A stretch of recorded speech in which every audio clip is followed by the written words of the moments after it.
Jerry, are we ready to stream and record? Is that? Sorry, yes, we're ready. Okay, perfect. Thank you. We'd like to begin our board meeting. First of all, I'd like to excuse Chair Huntsman. He's unable to join us today, so we'll carry on without him. So we'll begin our opening business this morning. I'll just call out your name. If you could just say here, we'll do a quick mic check and make sure we have everybody accounted for. Board Member Earl. Here. Board Member Hanson. Good morning. Good morning. Board Member Thorpe. Here. Board Member Gravitt. Hello, I'm here. Good morning. Board Member Belknap. Hello, everyone. Good morning. Board Member Lear. I'm here. Okay, Board Member Cannon. I'm here. Thank you. Thank you. Board Member Davis. Good morning. Board Member Newell. Here. Board Member Haynes. Good morning. I'm here. Morning. Board Member Marsh. Here. Okay. Just checking Board Member Nielsen. Board Member Bolter. Let's see.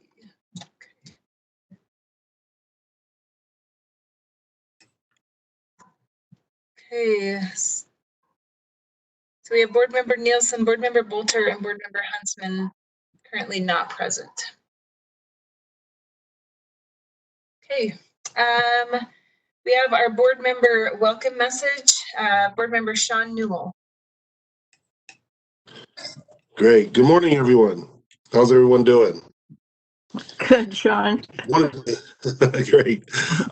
I just wanted to first welcome everybody and send out my hope and desire for everybody to be healthy during this period that we're in today. And my message is going to circle around leadership and our responsibilities as members of the board. As leaders, we're to leverage our authority for the benefit of those under our authority. Note that we are all leaders in some capacity, be it leading family, communities, or teams. We're all involved in some semblance of leadership. As members of the Utah State Board of Education, we are stewards of our state and communities with the responsibility to extirpate inequities from the system for which we are charged through duty. We are to obviate barriers that may limit some, while others have resources to surmount existing or unforeseen environments. We have a responsibility to maintain an understanding of equality and equity, as these elements relate to the needs of our student bodies. Always remember that the little things we do can make big differences. We do this by bringing the elements of the wants and needs of all while keeping in mind the past, present, and future. Our considerations must be vetted with an understanding of the impacts that our decisions have on the system we serve. Additionally, we bridge through our relationships. These relationships include those with our LEAs, staff, parents, and the children that we serve. Most importantly, we create these bridges through our leadership and making sure that this leadership that we prevail as to keeping in mind the betterment of the institutions that serve our young people. And thank you very much. That's it for me, folks. Thank you, Board Member Newell. Appreciate that. Okay, next we have our employee introduction, Superintendent Cindy Dixon. Actually, I think Michelle Watts is going to go through those if we can get that to work. Okay. I'm not sure that she had a link.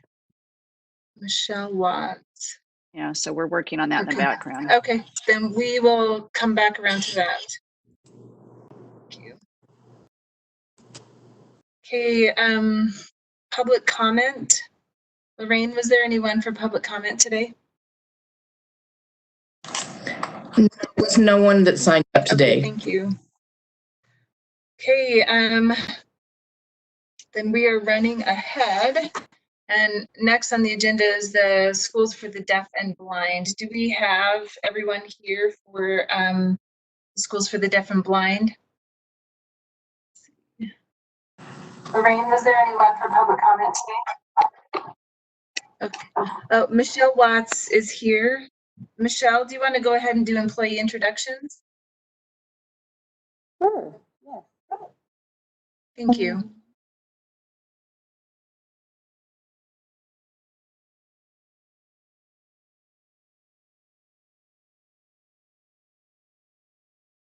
Can you hear me, Brittany? Michelle, we can't hear you. Hear me now? It's a little bit mumbled. Do you want to try again? Yes. Is that any better? Oh, yes, that's all better. Thank you. Okay, I am not sure how to share my have.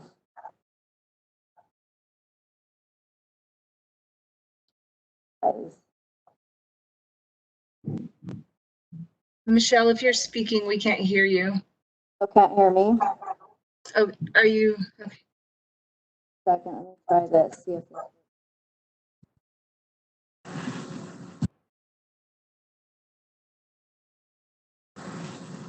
Is that better?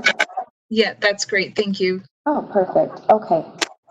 I am not sure how to share my screen to show you this PowerPoint we created. Okay, so if you want to share your screen, we'll have to, if Jerry, can you make Michelle a presenter?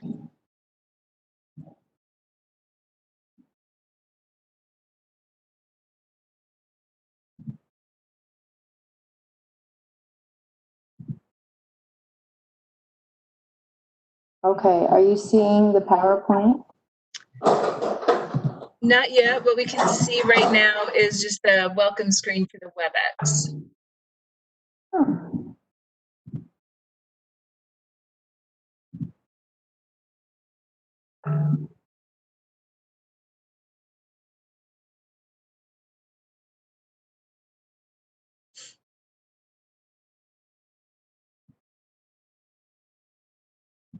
Okay, how about that? Yep. Okay. I'm Michelle Watts. I'm the HR director for USBE, and I'd like to go over our new hires. This says for July 2020. This is actually for a little bit longer. I believe the last time that new hires were presented was in February before we went out for the coronavirus. We'll just go through these. I'm sure these people would love to be here to introduce themselves, but we created this in lieu of that.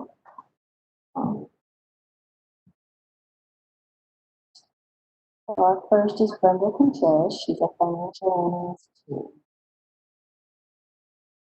She's from Dallas, Texas, and works at Honda Financial Service and Reebok.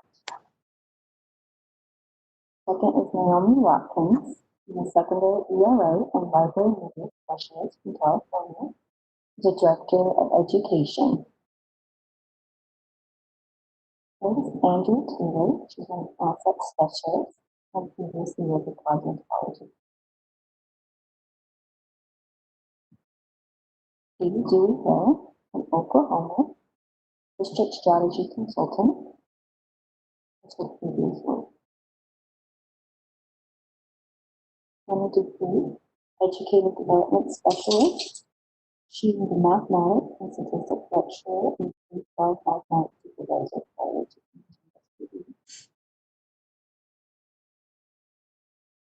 Tony Anaparetti, design grants and clients officer in Boston, Massachusetts. Also previously worked at CWS and director of research and education. Robert Whittek, charter schools oversight and research consultant too. He's come to us from Boston, Massachusetts, and is a community analysis and planning specialist. Mercedes Wilson, she's an office Specialist 2 from Missouri, and went previously as a site coordinator. Julia Armstrong, Education Specialist for Student Support. Previously was a Quality Management Specialist at Human Services, DCFS. John Goodnett, Financial Auditor 4. He was previously a stockbroker for E-Trade and worked for the Office of Recovery Services. Ashley Costello, Safe U2 Project Administrator, previously a math teacher. Sergeant Jeremy Barnes, Road Safety Liaison in the Utah Department of Public Safety, so he is embedded in the USPD. Previously was an investigator and a patrol officer. Melissa Connell, she's a Director of Strategic Communication, you can find that her, in California, and was a Communications Director for the state. That is all. I want to welcome these new employees that have come to us in the last few months during this difficult time and say thank you for their service. Thank you, Michelle, and welcome to all the new employees. Thank you. Thank you. Hear you.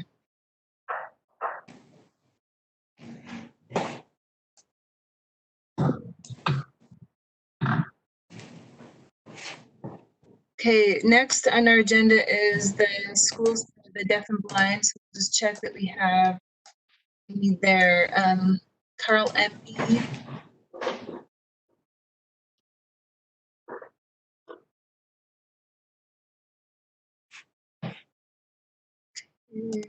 I don't see that we have anyone present from that.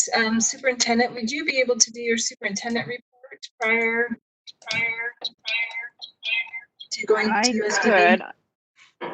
I'm having so many technical difficulties with WebEx this morning, so let me just send my PowerPoint to Mr. Van Holten, and I can do that. I just feel like we're all jinxed this morning a little bit. Not sure what's going on. I apologize.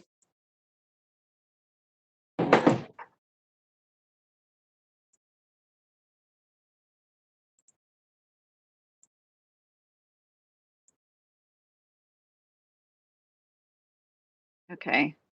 Jeff, let me know when you have that.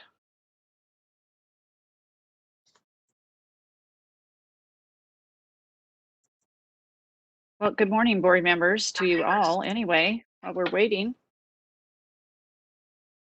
Good morning.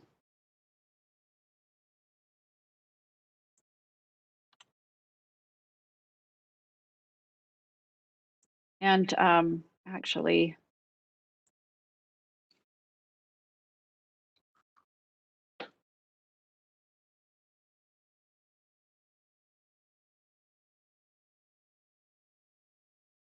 okay, I think we're ready to go. I'm working from a phone and a computer this morning. And for some odd reason, WebEx stopped liking my microphone. Every other platform works. So I really apologize. We'll start out by, let's see, Jeff, just if you'll advance the slides. I want to give a shout out to some really heavy lifts. And if you'll indulge me a little bit, I don't have everybody's name on here. I got some more information this morning, but you know about the heavy lift with our licensing upgrades. I mean, it's been monumental, not just only in policy, but all the technical aspects behind it. And I know that Deputy Jones has been reporting on this in finance, and sometimes you hear about it in the full board meeting. But each year, for those of you that are a little bit newer on the board, all of our cactus data, meaning all of our educator data, rolls over on July 1. So we basically have to shut everything down and shift the data to start a new year. Now think about that with all of the new licensing processes, and we're We're rebuilding Cactus because remember, that's the one we always talk about, one of our older systems that has been held together by baling wire. And so really prioritizing that and revamping it while at the same time putting a new licensing system into place. So that's been this really monumental lift, and it just took all hands on deck because we were getting down to the wire and some things were not coming into place. So I really want to give a shout out to the Cactus team. And the people on that team were Maria Bates, Casey Child, Tim Davis, Floyd Edwards, Kent Lindquist, Roxanne Joland, Kevin Woodruff, and their development and teamwork and dedication was amazing. So you only see a few members here because I realize I've got the wrong slide, but I want to give them a public shout out. And then their development efforts in conjunction with close coordination with teaching and learning. So that was Jane Conway, Kristen Campbell, Malia Height, Erica Horsley. That led to this just amazing closeout of both the teachers supplement salary programs, the TSSP, which is a huge monumental lift, and then getting all those payments out, and then the Cactus rollover. So thanks so much to everybody. If you think about this impossible task of retooling the Cactus system and 19 licensing types, we went from 19 licensing types to 3 licensing types. I know if anybody on the board, probably board member Lear, has the best appreciation of all of this, knowing that we used to deal with all of these various types. So it's just been amazing. I'm just so proud of every single member who contributed to these efforts and achievements. So thank them for their teamwork, their dedication, and perseverance with these notable and tremendous lists for the TSSP and Cactus system. So just thank you. Silent clapping for that, for everybody who was responsible. Next slide, Jeff. Thank you. It sounds like we have a mic on in the background.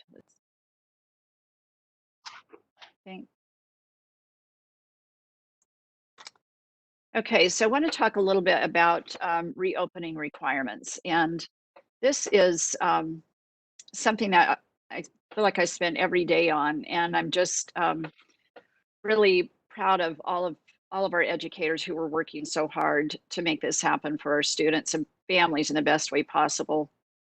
So in thinking about where we're at and what needs to occur, I want to just talk about the process that we've been using to help our system with the plan. So we're not talking about how to do it with them per se, but really trying to clearly articulate what to do and enabling some adaptability and innovation. If you think back to that graphic organizer that we use on reimagining what systems can look like, I'm so hopeful that we can get there. And I've seen a couple of plans where they're really thinking long term, not just about COVID, but in this time of trying to get our schools reopened in a very safe way, really helping people think about addressing all the elements that were approved by you on August 1st, and then applying a set of principles and levers to mitigate risk so that everyone can feel as safe as possible. And then locally, our LEAs determine how to appropriately mitigate those risks using various tactics and their specific setting. And then also asking them to address those minimum required mitigation tactics that were determined by you, like to be consistent statewide standards of expectations. So we've done that through some training and particularly on these 7 characteristics. Jeff, if you go to the next slide, please. Part of our training with the Levitt Group has really helped us think very differently than having an 80-page manual that's step by step, really getting our system attuned to these 7 characteristics of any situation to consider when they're making decisions about their classroom, hallways, assemblies, entering into the building, etc. So we've focused on, for example, movement.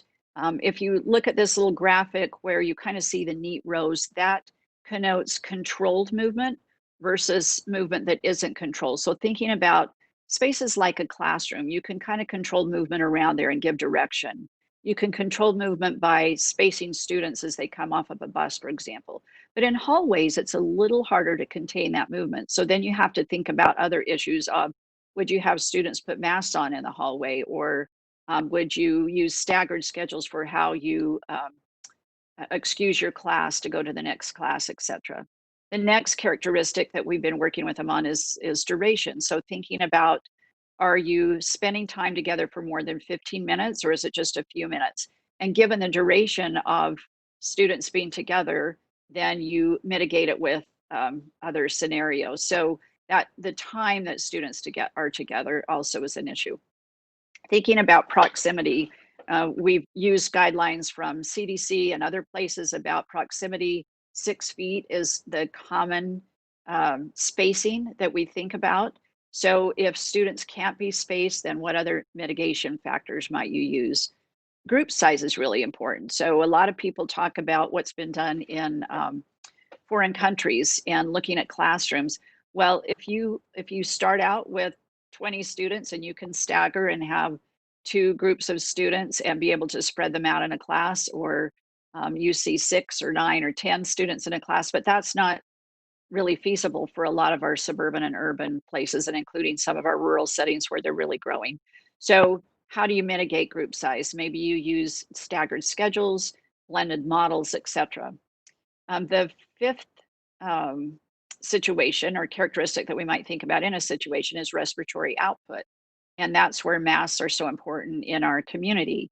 And thinking about things like sneezing, coughing, singing, where that respiratory output extends beyond 6 feet. So some of those courses have to be mitigated. Can they be held outside? Can they be held in a large auditorium with students spread out and extra cleaning? So those are ways to think about how you mitigate this characteristic of respiratory output. If you are a speech pathologist working one-on-one with a student, can a shield or a plexiglass barrier be put in between you, or a mask with a clear space over your mouth so they can hear and see you? And then touch is very important. So our students are frequently touching surfaces. Let's think of going in and out of a classroom door. Can doors be then propped open to minimize touch? Students being taught how to be part of the classroom experience of cleaning. If you leave a keyboard, the student cleans that off with appropriate cleaning supplies, etc. So thinking about all the surfaces where there's high touch. And then congestion. Students tend to come in certain doorways, and so how do we mitigate that congestion so that we don't have everybody in one space at one time? So given all of that, this is just a way then for us to all think about the characteristics of the virus and how we mitigate risk, rather than trying to tell everybody what to do, one size fits all. That there are scenarios in every classroom, in every school, in every community, that if you think about these characteristics, it can help in our students and faculty being safe. Next slide. Thank you, Jeff. In order to get feedback, as I've mentioned before, we have a bunch of advisory groups, and it has been very helpful to be able to listen, to hear different scenarios, and to get a progress report. So since our last full board meeting, this is what I've been engaged in, really listening to our stakeholders. I have a COVID-19 advisory council, just as a reminder, and this is made up of education stakeholders as well as representatives from childcare, from a variety of nonprofits, from health departments, etc. So really trying to get everybody at the table who has anything to do with the community of educating students in health and safety as well. And really so helpful to hear all these various perspectives. I also met with the teacher leader advisory group this week, and to hear their perspective. If you follow social media at all, you've probably seen a lot of postings about concerns, or maybe they've emailed you directly. But we do have teachers that are concerned about not only their own health and safety, but also thinking about some contractual issues. If they get ill at school, do they have to pay for their sub? Do they use sick days? There are a lot of issues that they're very concerned about that need to be worked through from an HR perspective, as well as safety and health. We have a principal advisory group, and it's really interesting to hear them now think about how they take what their districts are working on and apply it in their own setting, and how they're working to communicate with their staff and their community. District superintendents, I pulled them together. I have a superintendent's advisory group, but I met with both the superintendents and the charter directors this week to get a progress report. And basically it was just an hour of listening, but trying to ascertain, are they thinking about multiple plans? How are they mitigating a variety of circumstances? How are they preparing teachers to be nimble and to be better at remote instruction and remote education? And then how are they communicating with teachers and staff? Because that's one of the things that we've been getting feedback on, is just this variety of communication strategies. So those are the things that we talked about. And it was nice to have them be able to share with each other what they're doing. We've held 2 webinars.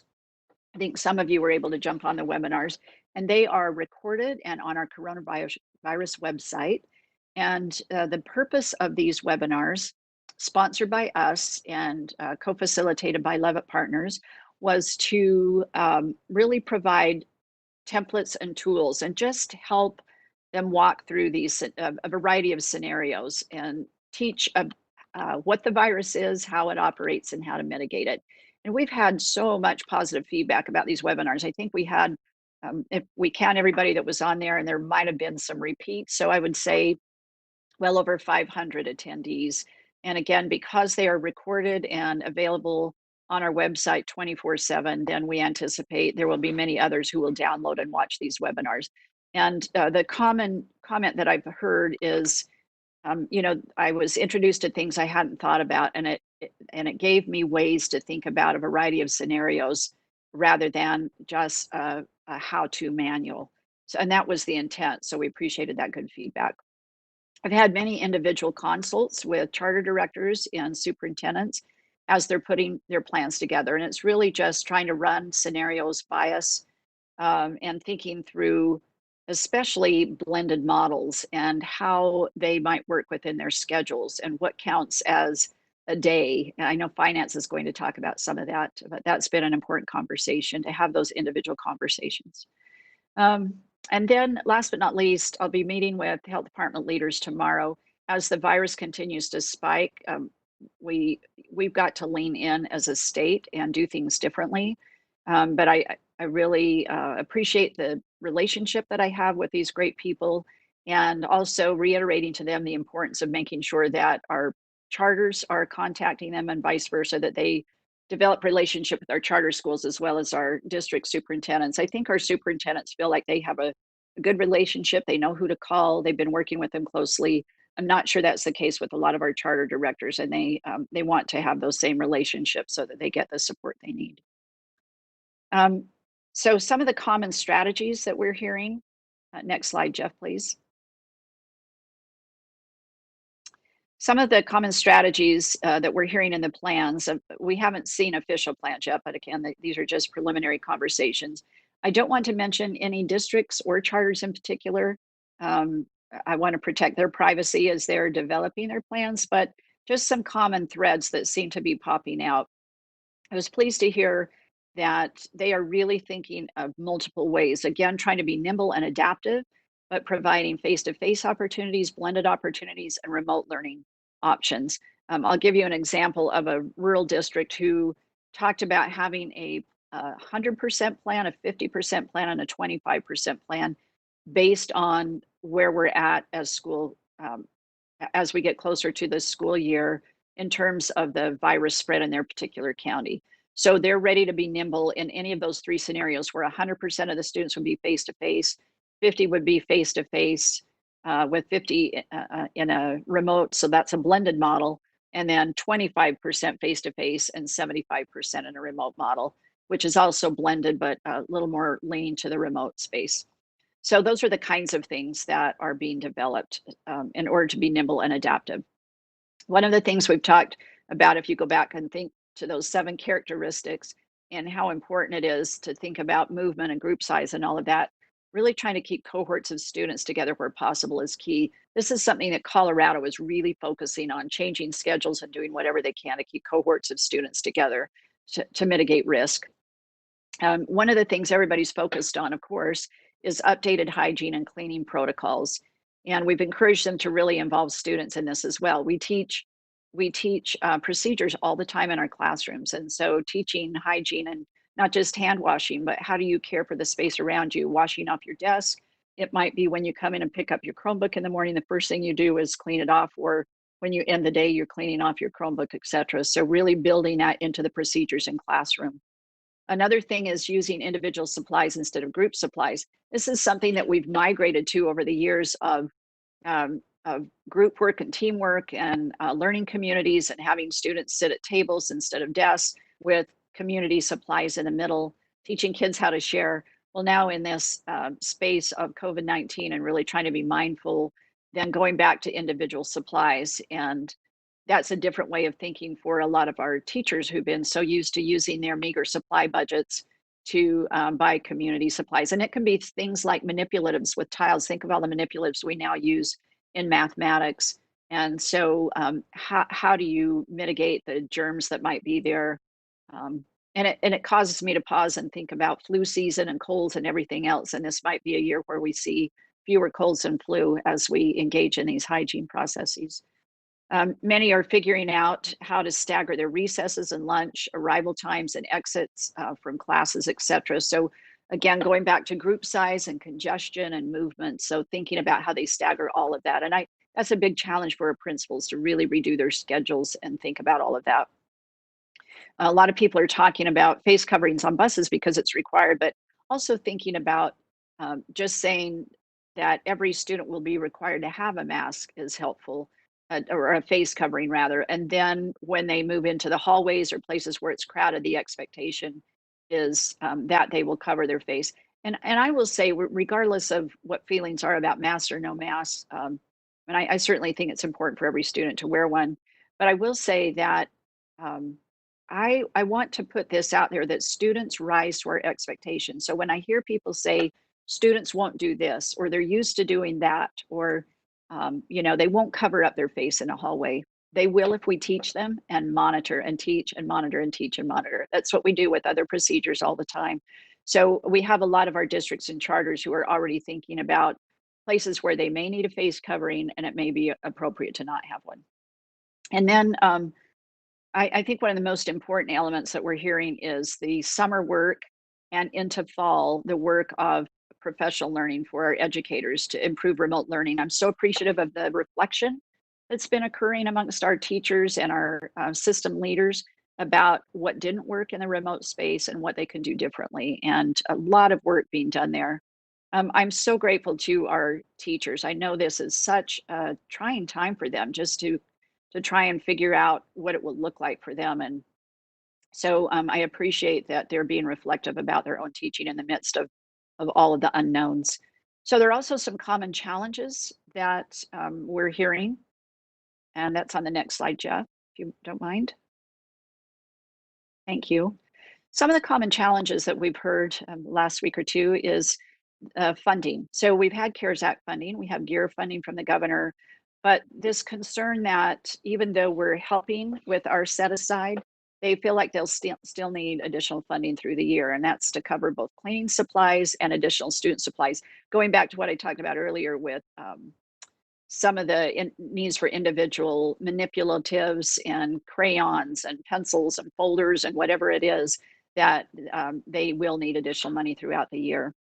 I've already mentioned this concern about teachers and their HR policies with sick leave, and it's hard to come by substitutes anyway, but if they contract the virus and they're out for a couple of weeks at a time, what does that mean for their sick leave?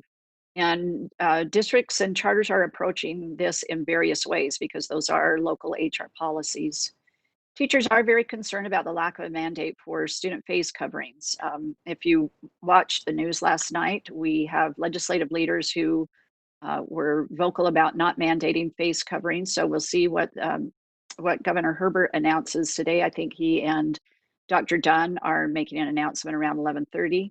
But our teachers, we're asking them to, we're mandating actually, or requiring that they cover their faces, but they are very concerned about students. And so working through those mitigation strategies of when students need to have face coverings or not, I think those are still challenging issues for our local districts and charters to work on.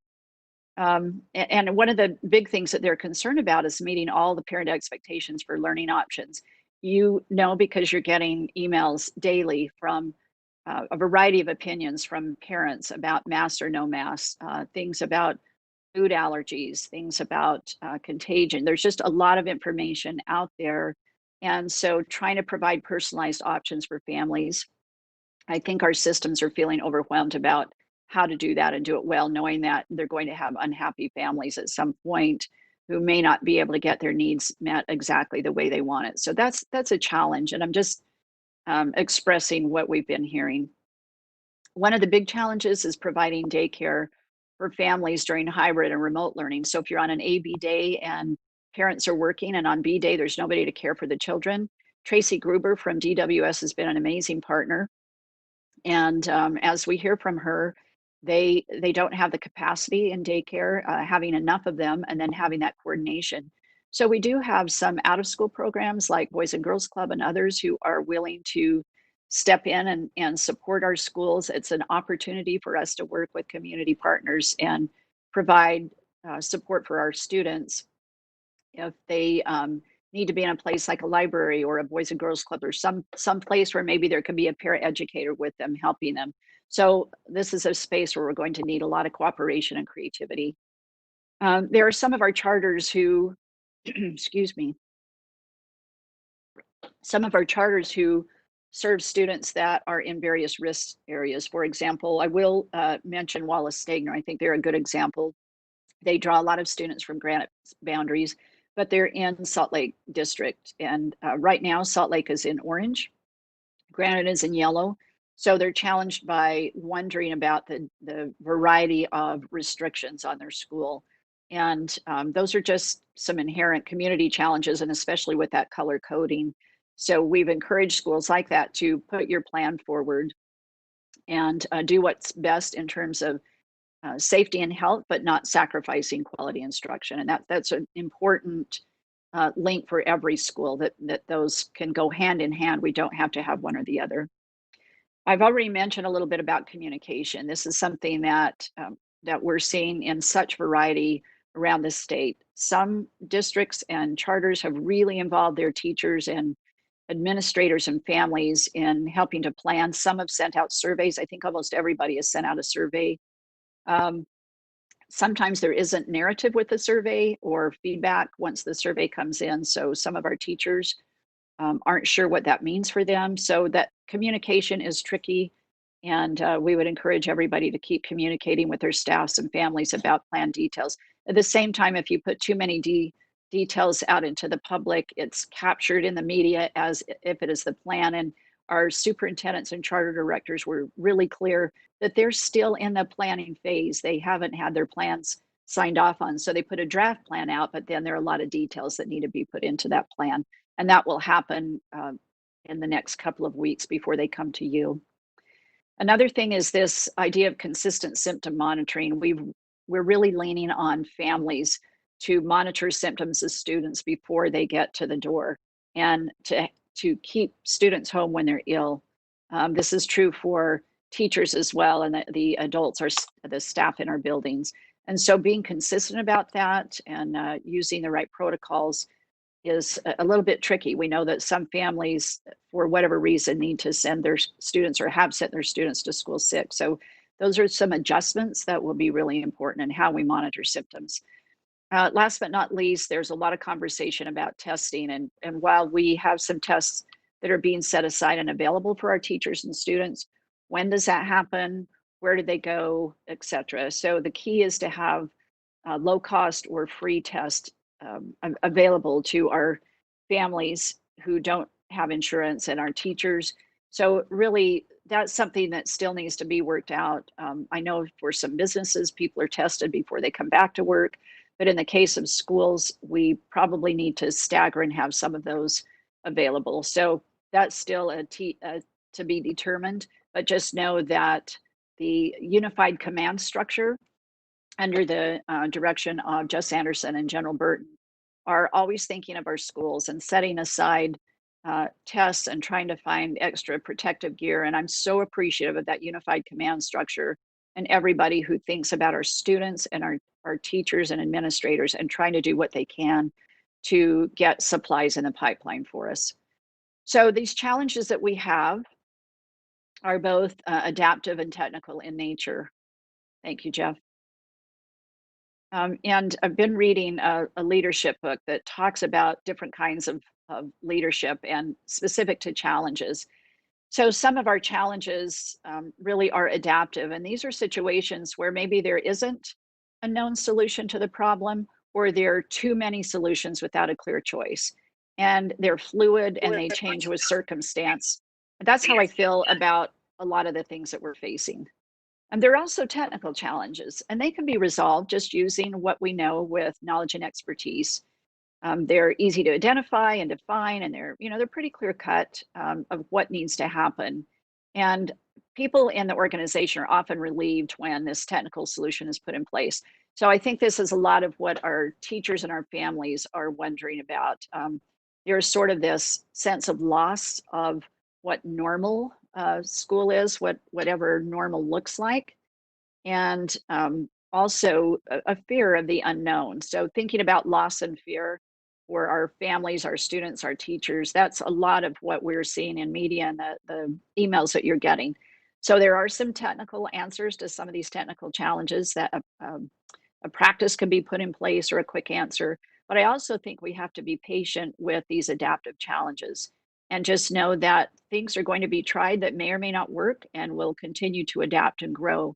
And I'm so appreciative of everyone in the system thinking about what this means for the future beyond COVID. What can we learn from it, and how can we adapt as a system to provide a more personalized environment for each student that also gives them great choices for their future, because they come out of our system better prepared. So thank you for your support. This is such a challenging time, and I know that you are having a lot of conversations like I am, and I have confidence in our education system. I really have confidence in our teachers and our leaders that they can come up with solutions that are safe, provide quality instruction at the same time. So thank you. Thank you, Superintendent Dixon. Okay. So we'll go back on our agenda and move forward with the Utah Schools for the Deaf and Blind portion of our meeting. We'll start, excuse me, Board Member Earl, did you have a question?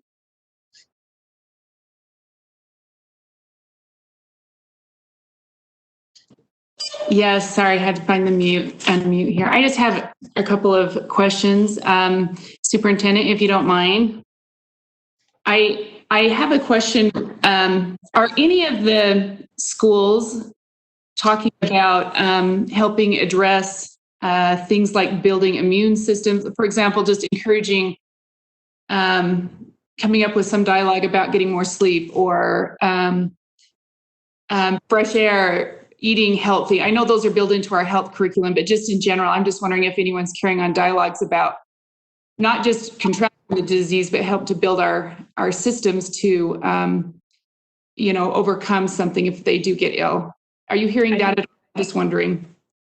Not specifically. I think people are so focused on trying to mitigate the risk, but I love that suggestion where really, as we're talking about hygiene, to add all of those healthy living pieces to it about sleep and nutrition. So that's a great idea. We'll push that out. Thank you. Okay, just wondering on that. And then I just am seeking a little clarification on the, so as you, and I'm grateful that we're pushing for an August 1st deadline, because really that helps parents make the decisions for fall, right? As far as what they need to make decisions on, either scheduling with work or scheduling with, some kind of a supervision for their children. But I just wondered, I was just looking for clarification. Are you suggesting that somehow we're responsible for some of that daycare responsibility? And if so, okay, so you're saying no. So you're just talking other programming in social institutions, that kind of thing. I think it's important to have dialogue with with providers so that you know what's out there. When I was a school principal, I knew who the daycare providers were in my community, and we worked well together. And it's, you want to know what's what's available to help Okay. families. If a family comes and says, you know, you're changing the schedule, but I work and I don't have daycare available, then at least a principal can be equipped to say, well, here's 3 opportunities or possibilities in the community that you might check out. Okay, you're saying knowledge of resources then. I Right. didn't quite hear it that way. Okay, thanks for the clarification. I appreciate it. Okay, thank you, Board Member Earl. Okay, Carl MP, Finance Director for the Utah Schools for the Deaf and Blind. If you'd like to move forward, we'll go ahead and do the monthly budget report. Great. Good morning, Madam Vice Chair and board members. The financials that we're presenting today are for the 11 months ended May 31st. Our revenues and transfers totaled $35.4 million. Our expenses were $37.8 million. I'm just rounding up. The chart you have on this slide right now is the enrichment program list, where we just have spent approximately, and that's an old list. We've spent $800,000 currently of our enrichment program. So if you go to the next slide, go one more. That's our donated funds, and we'll talk about that in just a minute. You can go to the next one. It should be the budget financial report. That's the budget status report, and that's fine. You can just stand there because it shows our revenues of $35.4 million and our expenses of $37.8 million. We've spent $2.4 million year to date more than what we've received from the state, and our revenues that we've generated. That's mainly just a timing issue of receivables. We've got about $1.3 million that we'll receive from the state office to reimburse us for our transportation of our students. We have about $650,000 that we loaned to the state that they repaid back on July 1 that we've received already. And we've got about $300,000 coming from school districts for services that we provide that they reimburse us for. So we anticipate ending the year with more transfers and revenues than we do expenses. Number of students that we served are 1,680. Our land grant enrichment fund balance is $1.2 million, and our donated fund balance is $1.186 million. And this slide that you got before you, it just shows you all the detail of our revenues that comprise of year-to-date transfers and revenues. And the following page just shows the aggregation of our expenses by categories. And I'd be happy to answer any questions that any of you may have on our 11-month results.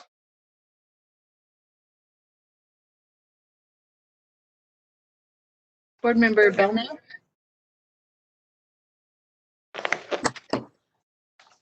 Thank you, Chair Cummins. Carl, I have a question on your donated money. I think you said you had 1.1 million left over. On the donated money, are you trying to, are there any parameters that you're supposed to use it that year? Do people have certain restrictions they have that you should be using it for the students that are in the school this year?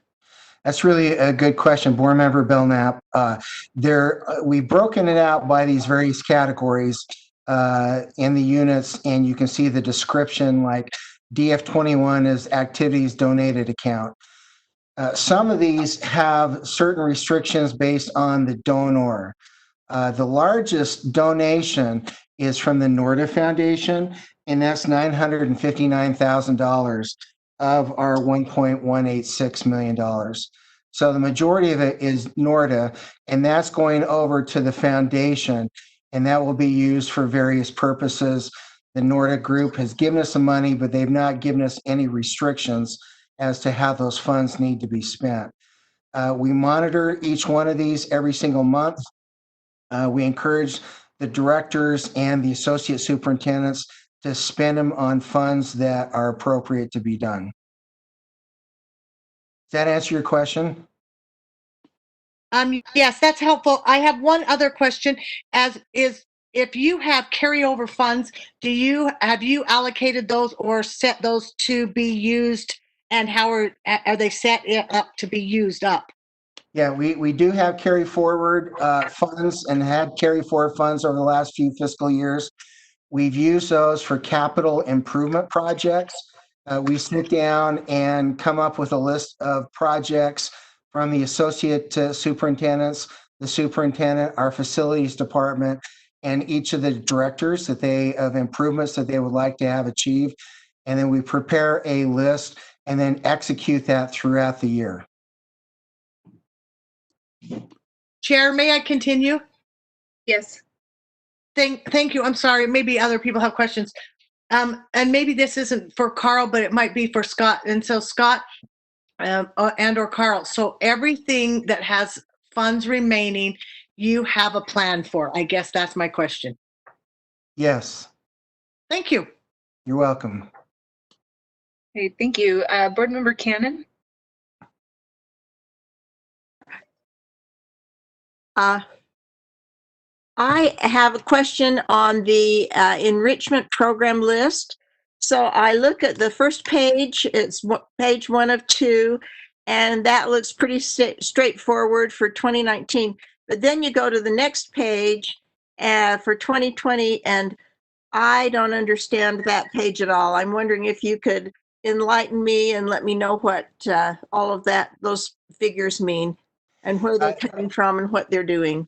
That's really just one page, Board Member Cannon, but it's a graph and it was too long in the width, too wide in the width to fall onto one page. And so if you go up above and cut and paste, the columns on page 2 would be on to the right of the actual 228.19. Okay. So then the explanation for what all those funds are for is found, like the fiscal year 19 request was $150,000 and fiscal year 2020 is 200,000. Yes. That's the first line, Yes. extracurricular activities. All right. Do you expect differences this year because of travel restrictions and that type of thing? We do. We anticipate that we probably won't spend approximately about $100,000 to $175,000 of these funds due to COVID. That's my question. Thank you. You're welcome.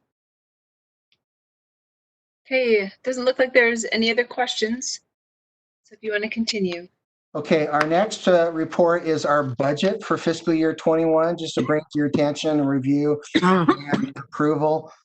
We anticipate revenues of approximately $43 million.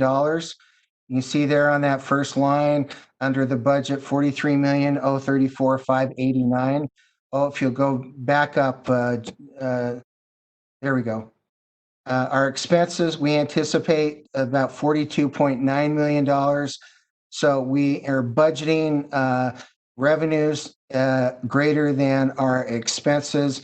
And we've got all the detail based on the revenue categories down below in the green and in the mauve for our expenses. We'd be happy to answer any questions you may have on our budget forecast for this next fiscal year. Okay. Board Member Hanson? Thank you, Chair. I just wondered, Carl, how many students do we plan to be servicing in the next year?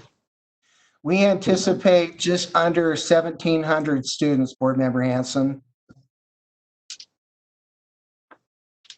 So just roughly then, looking at total expenditures of 43 million and 1,700 students, about $25,000 a student. Is that about where we are? Yeah, that's just a quick and rough estimate calculation per student. Okay, and that would include on-campus students and also students that are serviced off-campus? Yes, our outreach students that are out in other school districts. How many on-campus students do we anticipate? We've got approximately about, let me just look here, roughly about 600 students that we have on campus. And then the rest are out in the state in the LEAs. Okay. I appreciate the information. Thank you. Welcome. Thank you. Okay, I don't see any other questions if you want to proceed. That's my financial report, Madam Vice Chair. Okay. The FY21 USDB budget is an action item. So we need a motion that the board approve the USDB FY21 budget. Okay, Board Member Belknap, So moved. is there a second?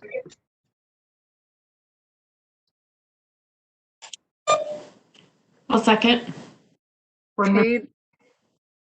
Thank you, Board Member Thorpe. The motion before us is to approve the USDB FY21 budget. Is there any discussion to that motion? Board Member Hanson?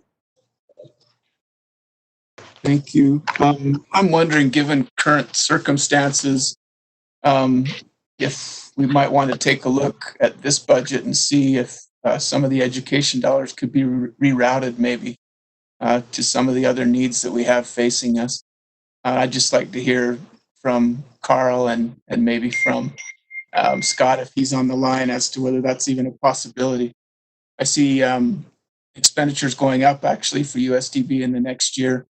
And given the current climate, I'm wondering if that's the best use of funds. Let me just address the overall, our biggest line item expense obviously is our teachers in education.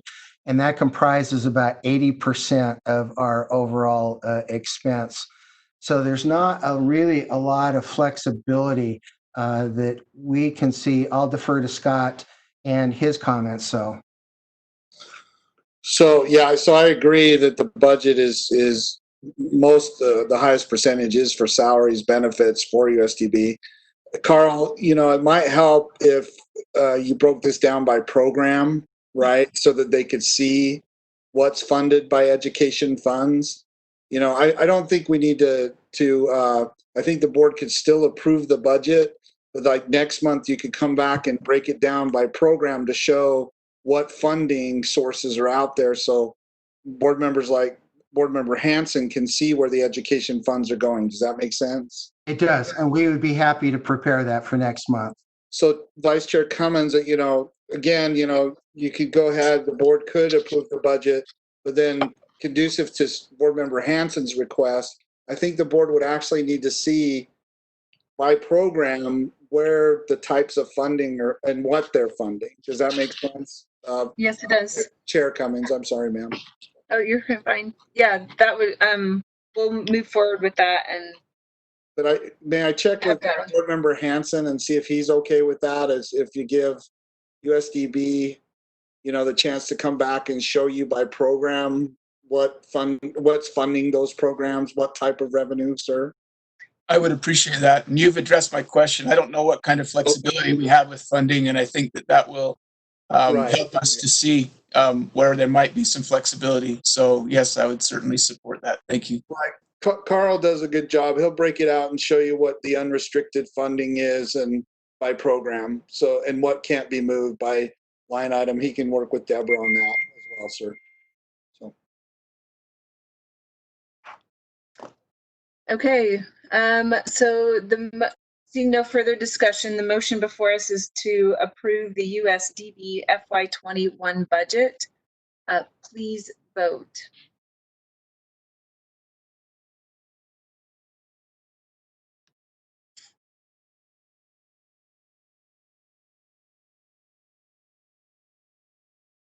Okay, that motion passes unanimously. As a reminder, Board Member Nielsen, Board Member Bolter, and Chair Huntsman are not present. Okay, next we have the superintendent's report. Superintendent Joel Coleman.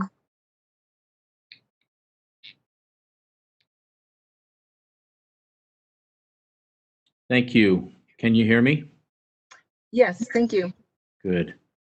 I'm in Texas, and I'm borrowing a realtor's office to sit here. And about 10 minutes ago, someone started doing construction right behind me, and I'm not in a position to tell them to stop, so I'm glad it stopped for a second. All right. Board members, it's good to be with you today. My superintendent's report today contains essentially two large items. One is a follow-up on the budget, which we just discussed. The second is a short discussion on our reopening plan.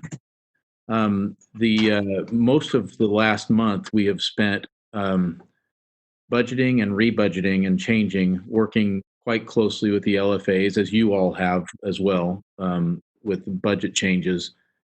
And really that went right up to the beginning of the fiscal year. And so I think I really need to acknowledge the work of Carl and his staff members for doing that with the superintendency as we were transitioning to a new associate superintendent, also Susan Patton, who is on the phone with us today, and Michelle Tanner for the deaf school is as well. So if you have any questions for them, they're available as well. But as far as the budget goes, the impact of all of the legislative funding on our budget was minimal, fortunately, but we will be receiving some fewer funds than what we need to serve the kids, or what I guess I should say, what we had budgeted to serve the kids earlier. We will still fulfill their needs in different areas, and we've just had to make adjustments. We're going to continue our soft freeze on hiring to take advantage of any salary savings there, and to try to avoid any impacts on our personnel. And I think to this point, we have been able to do that despite the reduction in funds. When the legislature came through amazingly well with a 1.7 or 1.8% increase to the WPU this year and growth funding for the local districts, I think that was very commendable. And we realized that other state agencies had to take significant hits in order to hold education harmless as possible. For USDB, however, we will not be the recipients of any of that increased funding. We don't have any funding from the WPU increases or from growth increases. And so our educators this year will not get a pay increase. And USDB educators are already lag behind the other districts for a year because the formula by which they receive increases is based on a weighted annual salary adjustment from all the other districts in the state. And that's in state code. And so I brought that to the attention of members of the Appropriations Committee and so forth. But by the time they understood that, it was just a little too late. Regardless, I think we're going to be able to plug the gaps.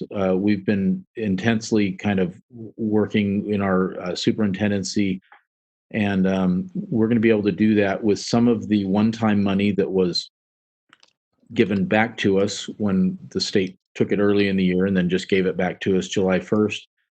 And also we are going to be charging for some services to the large districts that previously were grandfathered and we were not charging them for. Specifically, that's orientation and mobility services for districts who have students who are blind or visually impaired. And so, so far, the word back from those districts has been supportive. They are still interested in using our services, and they realize they'll be paying for those at the same rate that they pay for all the other services. So far, so good on that. Just wanted you to know, though, that we had about a $1.6 million shortfall, and we've found ways to adapt, at least for this year. And we understand that next year might be even worse, depending on the economy. But we'll just keep our fingers crossed. We're not going to worry about that prematurely. And hopefully we can get back to a point where at least our educators will have an increase funded by the legislature. We're always concerned about that as our main concern because it's hard enough to find a special educator, but one that's specialized with a master's degree in services for the blind or services for the deaf, even harder to find. And so we're just hoping that the salary chase doesn't drive them to some other place. And I'm hopeful because of the level of professionalism of most of our teachers that they'll hang in there with us for at least another year. So I wanted to share all of that with you, just so that you had a real good feeling for the budgeting process and challenges and solutions that we've found internally. I would be happy to answer questions if any of you have questions following that short budget process report from me.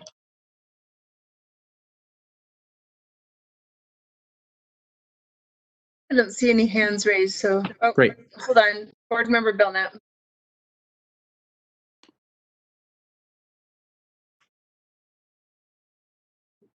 Or, nope. Okay, go ahead. Okay. Superintendent Coleman. Thank you. Okay, so the second item, of course, is to address the USDB reopening plan. And I feel like I don't have to say as much as I was planning on with this, because Superintendent Dixon already gave you a tremendous overview on exactly what it is on our minds most days now as we move forward.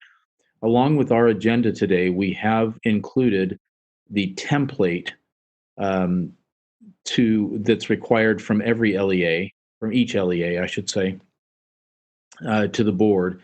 It is a very rough outline, and essentially it's an assurances document. And we completed that first, knowing generally where we're going to go.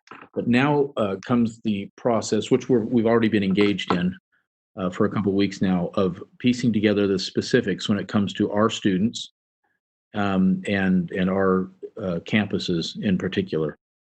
So what we have done is we have sent out a survey to all of the families and to all of the staff members who are associated with each of our campus programs. This is not most of the students that we serve. So as Board Member Hanson requested, we actually, on our campuses and in the school districts, we serve about anywhere from 1,800 to 2,400 students each year. But we also offer other services like audiology and so forth throughout the state, everywhere. And so we serve almost 4,000 students each year with smaller things, and we aren't the primary provider of their IEP services, but we might provide specialized services and training for other districts and so forth on that. We anticipate that most of our kids who are working in other districts and our teachers there, I mean, they will just follow the protocols of those districts, of course. But on our campuses, our plan, we have reached out for input from the teachers and the parents, like I mentioned, and probably by next week, by the end of next week, we will receive that feedback, and we will be able to analyze it, look at it together, and then in the meantime, we're creating sort of a draft of our plan to meet the August 1st deadline. And I'm aware that the board is required to, or each LEA board is required to approve a plan that can be posted on our website by August 1st. So I think that may require the board to either have a special meeting just to approve our plan before August 1st, or we can post the draft of our plan, and then you can approve it in your next meeting at the beginning of August or whenever you have that. So I'll leave that to the board to decide. But some of the details that we're looking at, which are the most challenging, of course, include mask use. If you probably noticed in the governor's executive order that individuals who are deaf or hard of hearing or have other disabilities which require which are complicated through mask wearing are exempt from his order. And so we are trying to implement mask wearing as much as possible where appropriate. But there will be some places, like in the classrooms, because we have only served students with sensory disabilities, that we will have to mitigate the spread with some other controls, which include things like the cohort or pod approach, where classes are small and stay together. Unfortunately, USDB, we have very small class sizes anyway. So we've got some things working for us, a few things working against us. And those are very delicate conversations where we're going to involve our teachers, our other health care and related server specialists, our parents and families, and we're really looking forward to getting that feedback from them. We have a few things that we think we know where we're going with it, but we don't want to make decisions for sure unless we have the whole community involved with that. We can be smart about it. If you recall, USDB is fortunate that we already had implemented a high level of blended learning, of online, anytime, anywhere learning options. And so we'll continue with all of those efforts, which are very helpful, and more to follow on that. So board members, if you have any questions about our reopening plan, I'd be happy to discuss those with you at this time. Hey, just really quick, I just want to interject that, yes, I spoke to Chair Huntsman this morning, and the plan is to move forward with an additional board meeting to approve the plan prior to August 1st. Okay, great. So, Board Member Lear. Thank you, Superintendent Coleman.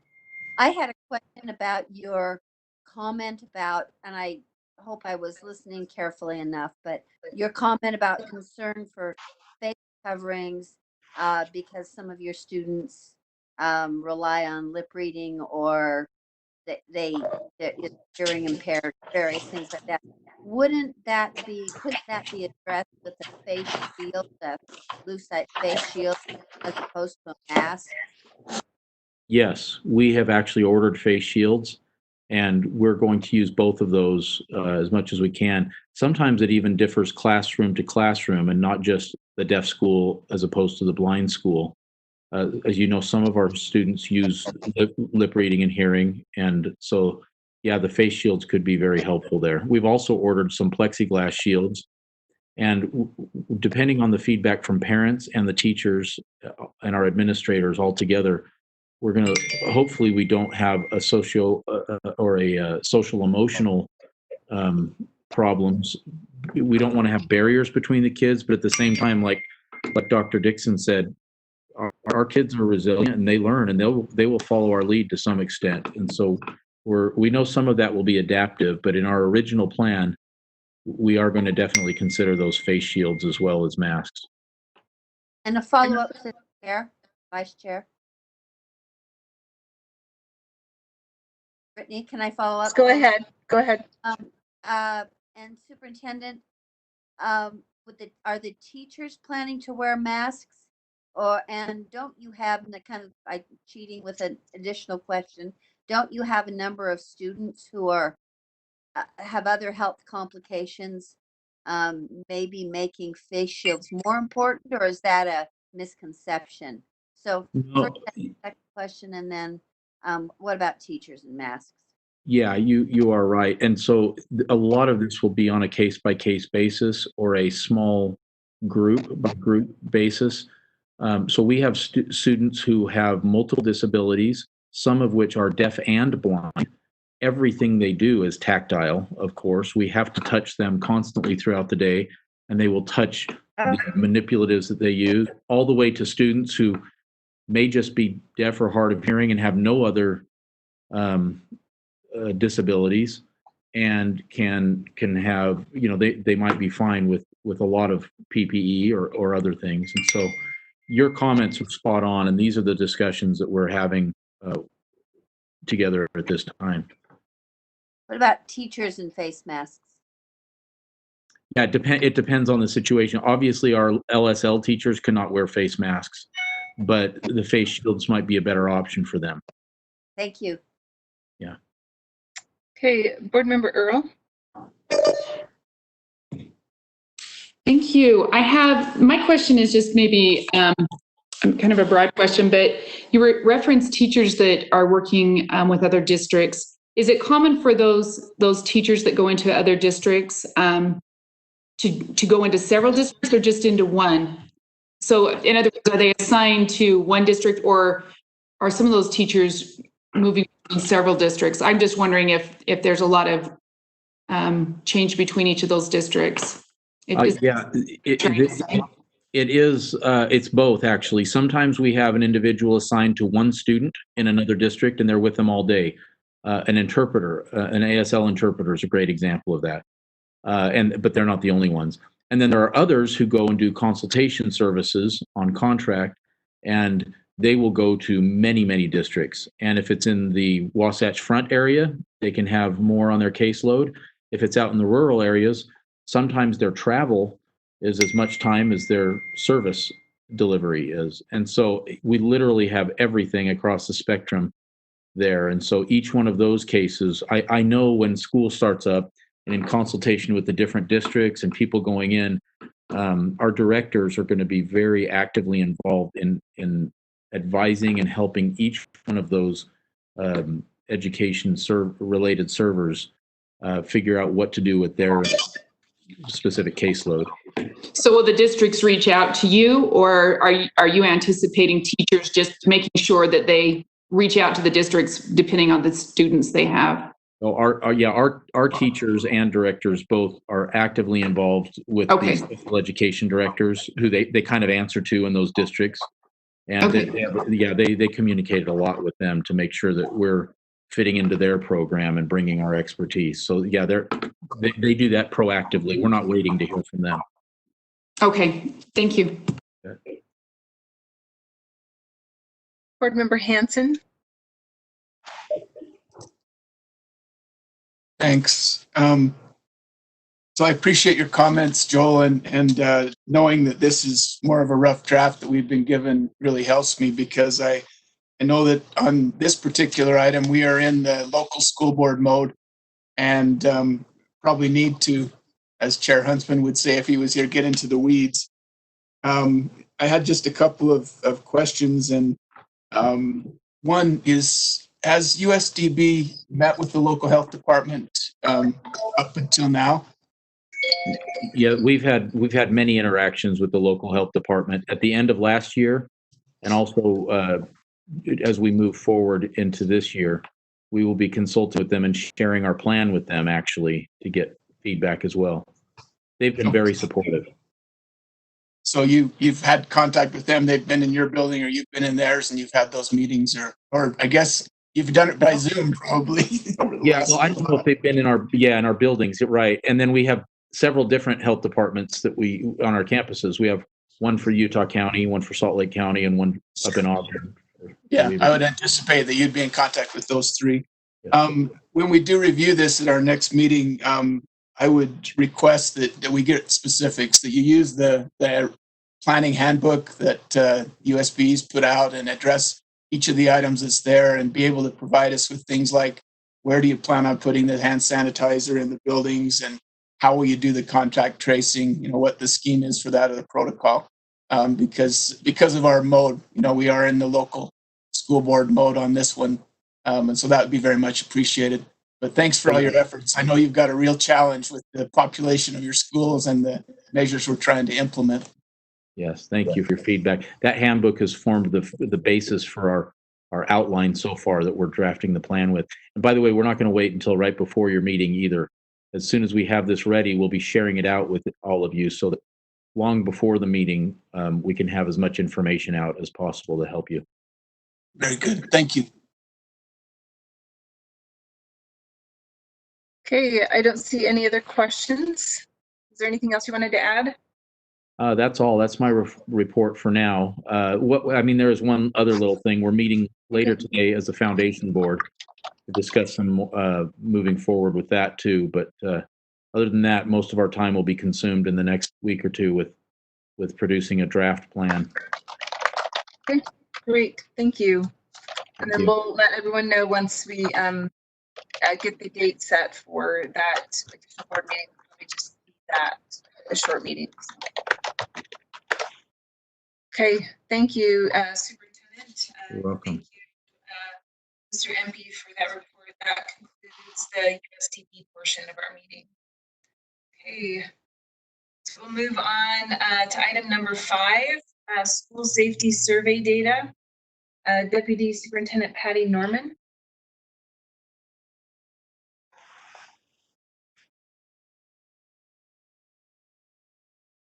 Vice Chair Cummins, I think she might be in another meeting. I think we can go straight to Christy Walker. Okay, Christy Walker, Safe and Healthy Schools Coordinator.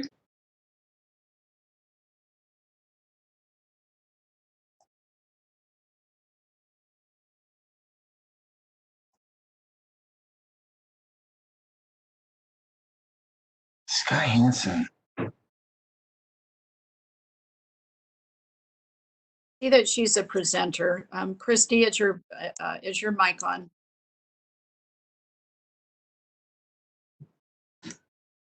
Oh, there we go. I was just sitting here talking to myself. Thank you.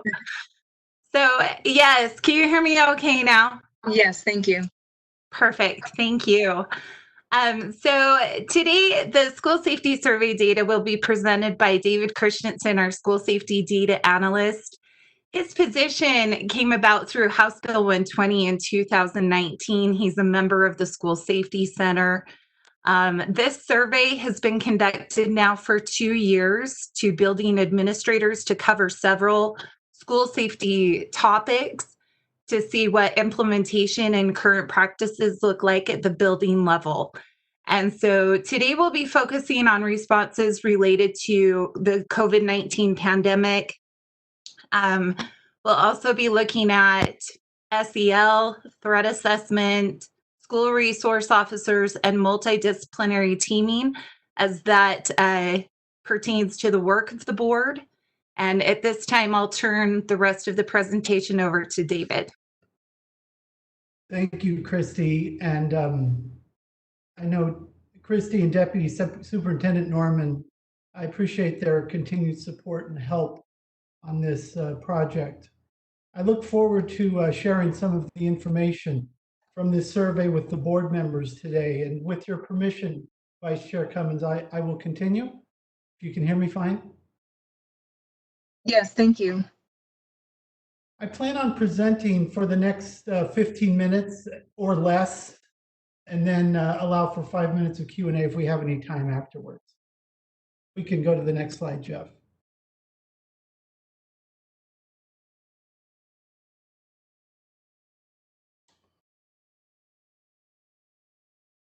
Sorry, I'm having a problem with my slide deck here. So we conducted the survey in the last 3 weeks of May to all building administrators, principals, directors. All 41 districts participated, as well as 114 charters. In all, 478 completed the survey. However, about 100 more respondents started the survey but did not complete it. I have included, however, this incomplete data with the full results. So some of the slides you might see that there's a total count of respondents of more than the 478, up to, I think, 566 on a certain slide. Next slide, please, Jeff. So I'm breaking out the presentation into 4 sections. The primary focus of this presentation, as Christy mentioned, will be on this first section, which is the pandemic in schools. Then we'll go to the next 3 shorter sections on threat assessment, on school resource officer, and then finally finishing up with SEL, social emotional learning. So let's go to the next slide, Jeff. Let's go now to pandemic in schools. To the next slide, please, Jeff. So this first question, based on your observations, what risk factors have increased as a result of COVID-19 pandemic? We asked the respondents to select all that apply. 454 did respond. It's a little bit of an eye chart here, I recognize. So this next slide, I've zeroed in on the top 6 factors. If you go to the next slide, please, Jeff. You'll note here that for these 6 factors, at least 7 out of every 10 respondents selected these factors. The top 4 dealing with mental health, anxiety, stress, social isolation, and depression. And then rounding out with financial stress and unsupervised screen time. Next slide, please, Jeff. Our next question asked, how adequately prepared do you feel your school is in providing services to students following the COVID-19 pandemic? So almost 2/3 of respondents felt that their school is somewhat adequate in providing services to students following the pandemic.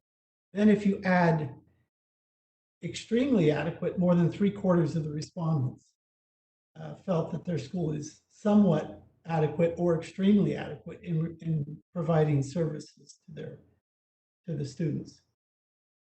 Now, if we go to the next slide, we break out the answers to this question and look at it on a charter and district level. We can see this breakdown here on this next slide. So the bars represent the number of respondents, hence the low bars on the charter side of the slide to the left and the higher bars in the district side of the chart to the right. The line represents the percent of respondents. So while the previous slide was a snapshot or a top level, state level shot a view, we were able to break out the responses by charter schools and district schools as shown here.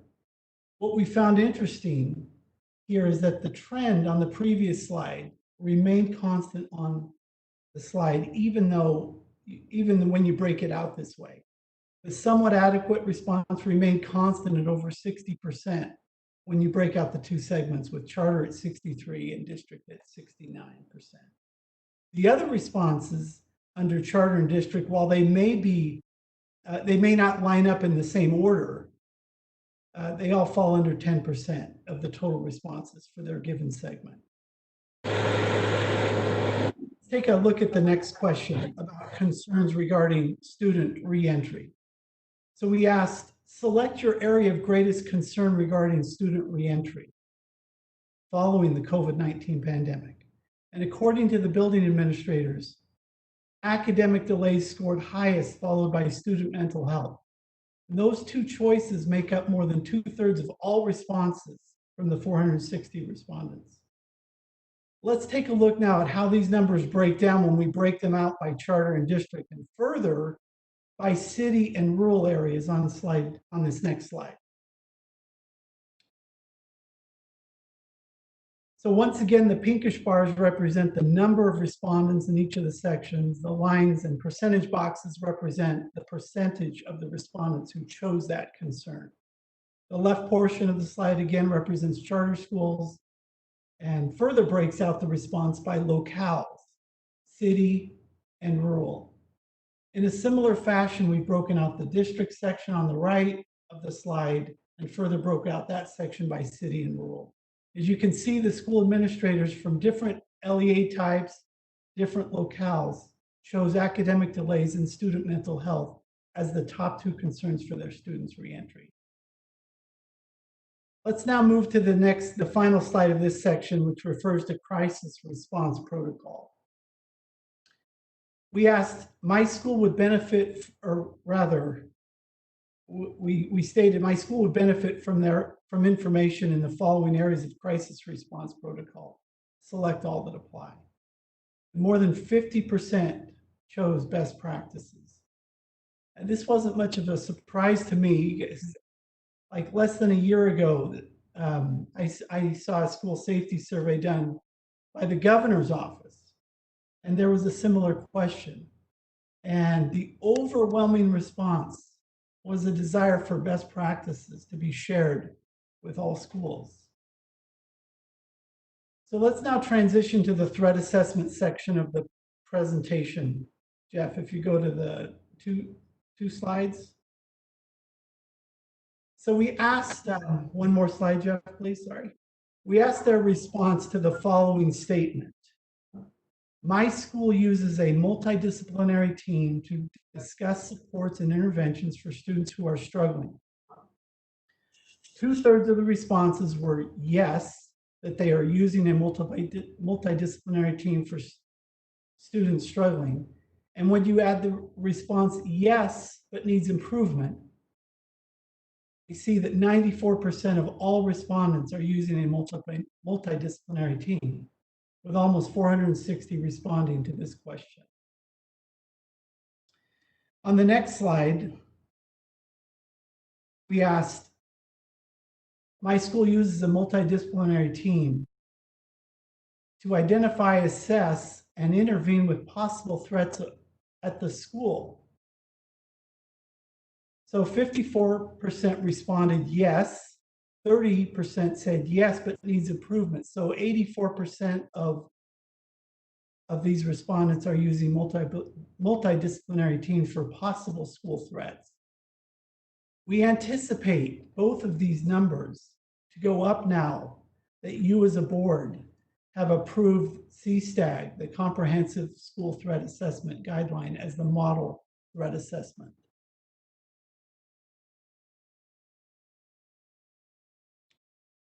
The last slide in this section asks about MTSS, or multi-tiered systems of support.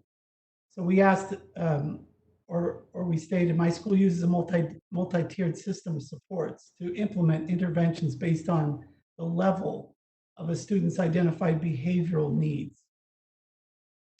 Again, over 50% of the respondents checked yes, and 37% said yes, but needs improvement. So based on these data, 90% of respondents are using MTSS to implement interventions based on students' needs.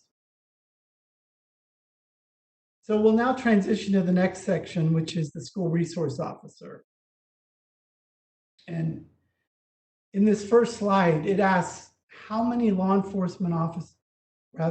frequently law enforcement officers involved in the resolution of school safety incidents.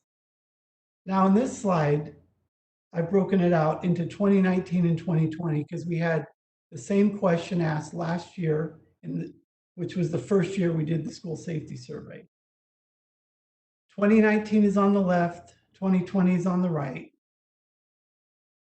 Compared to last year as a percentage, the almost always segment doubled from almost 20% to almost 40%. And we're also seeing a trend in 2020 showing more collaboration with law enforcement. Let's now turn a little, let's break it down a little further now into this next slide. As we did in previous slides, we've broken out the data from the previous slide by district and charter and by year. The left side representing 2019, broken out by district and charter, and the right side representing 2020 by district and charter. And as you can see in 2019, there's really no real trends broken out this way. But as we look at 2020, you see similar trends in districts and charters. We'd like to see the blue and the green bars lead out, obviously, but we think the data is trending in a good direction. We do believe, as we see this chart and as we talk with our school administrators and law enforcement personnel, collaboration is happening more frequently in our schools. We'll now move to the final slide of this SRO section. Respondents were given the statement, as the school administrator, I feel that having an SRO at the school has the following impact on school climate. We are seeing a similar trend in 2020 that we saw in 2019. The overwhelming majority rank somewhat positive to positive, with positive scoring more than 50% in both years. So let's now go to the final slide of the presentation and transition to a question on SEL, on social emotional learning, and I'll complete the presentation here. We ask, are you using a social and emotional learning curriculum in your school? 37% responded yes, while 21% said yes, but they see improvement needed. So 58% of the respondents are using SEL curriculum in schools, with more than a quarter of the respondents saying that it's in development. While we'd like to see higher numbers for schools using SEL curriculum, we are optimistic and anticipate, with the good work of this board and its staff, the school administrators, staff, teachers, will continue to make progress in this area. We are excited about the improvements and progress we've made to this point. And with that, Vice Chair Cummins, if there's time, and if there's any questions, I'm sure Christy and I'd be happy to respond to anything. Board Member Lear. Thank you. Yes, I did have a few questions, actually. And I'll just ask them sequentially. None of them are very long, I don't think, and won't interrupt to ask you if I can follow up, as long as that's okay. I have about, okay. Go ahead. The first one is, was this a required survey? Was there anything, is funding connected to it? Did you put it to the LEAs as a requirement, or just casually? It was not a required survey. There was nothing tied to it. It was all voluntary. It maybe just a thought, it might be interesting in another year if it's, in order to get complete data, it would be interesting to hear from all charters, all district schools, because it would just give us a more complete picture. That's just a thought. I know sending required things is hard. Secondly, when I saw safety survey, I thought there would be helpful information, clear information about student incidents, guns in schools, assaults, there's nothing like that. So nothing like that is collected in concert with this survey. Is that right? That is correct. We do have incident level data, as you're probably aware, board member, but that's not part of this. It's not part of this survey. Christy, if you want to add anything. Yeah, I'd just like to add that if there's specific information that we're not necessarily, or that you feel we're not necessarily gathering from incident data, we could look at specific questions to add to the survey in this following spring, 2021, and get more of the perception of the school administrators, and then compare it to the actual incident data that we are receiving as well. One person's opinion, I feel like if we're calling it a safety survey, it should give at least the board members, and of course these become public documents, but this should give board members a sense of not just, I think this is quite vague unless you add actual concerns and incidents of student behavior in it. And I think safety survey then kind of a misnomer. That's just, again, my opinion. And those are the questions I had. Thank you. That's just my suggestion going forward would be to tie together the physical safety, instead of having different sections in the office doing different kinds of information gathering. I think tying these together would be very informative for me. Thanks. Thank you, board member. Okay, thank you. I don't see any other questions from board members. Thank you for your presentation. Thank you.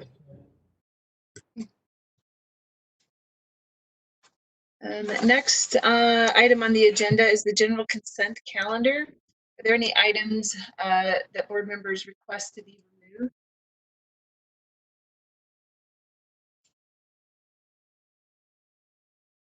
Board member Earl.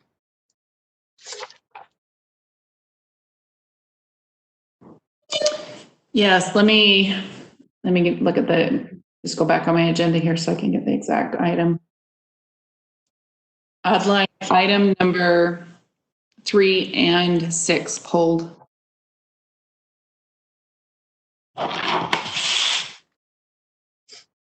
Okay, so item 3, grants for approval, and number 6, Utah Connect K-12 education.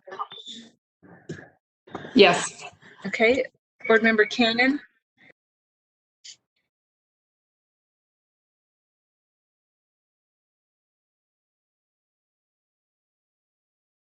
Board member Cannon, did you have an item to pull?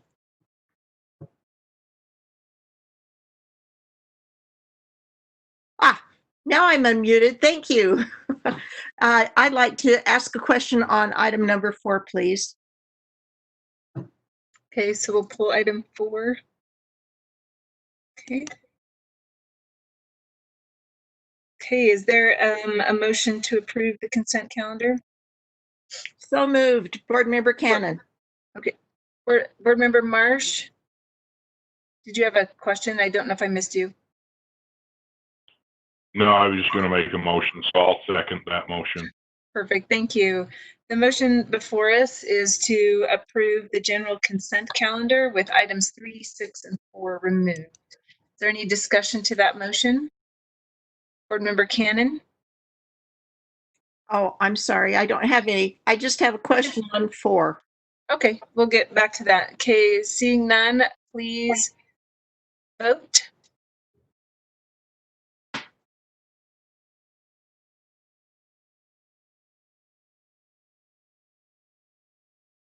Okay, that motion passes unanimously. And for the record, Board Member Bolter is present for that vote.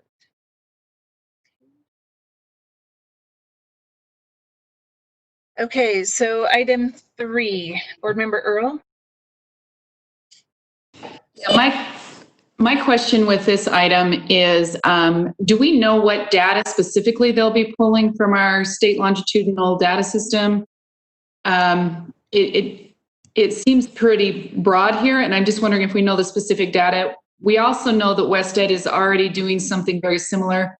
So my question is, I guess, do we know what data? That's question number 1. And question number 2 has to do with, is this something the Department of Education is wanting to do? I understand they're funding it, but is this something they want, or is this something we initiated? I'm just curious where this came from, and then just what data will be collected. So I don't know if there's someone that can answer those specific questions.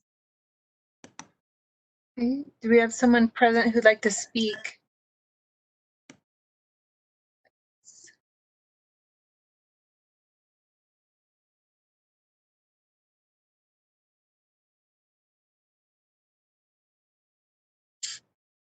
We could come back to it if we needed to, if we're waiting for someone to address it.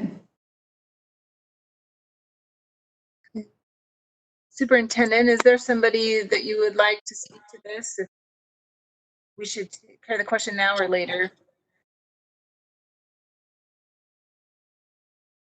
Vice Chair Cummins, can somebody repeat the question again? I apologize. This is Deputy Superintendent Angie Stallings. Thank you. Go ahead. We're on item on the consent calendar, item 3. So Board Member Earl, if you'd like to repeat your question. Please. Yeah, this has to do with the EARS funding for enhancement of at-risk students program and accessing of our state longitudinal data system on our students, specifically those at risk. I'm wanting to know what data they will be accessing through or is it just an open kind of a whatever data you need? I'm wondering what information they'll be accessing, because I know that WestEd is already working on something similar, so it seems like it might be duplicating. So that's the initial question there. This is Albert Tay.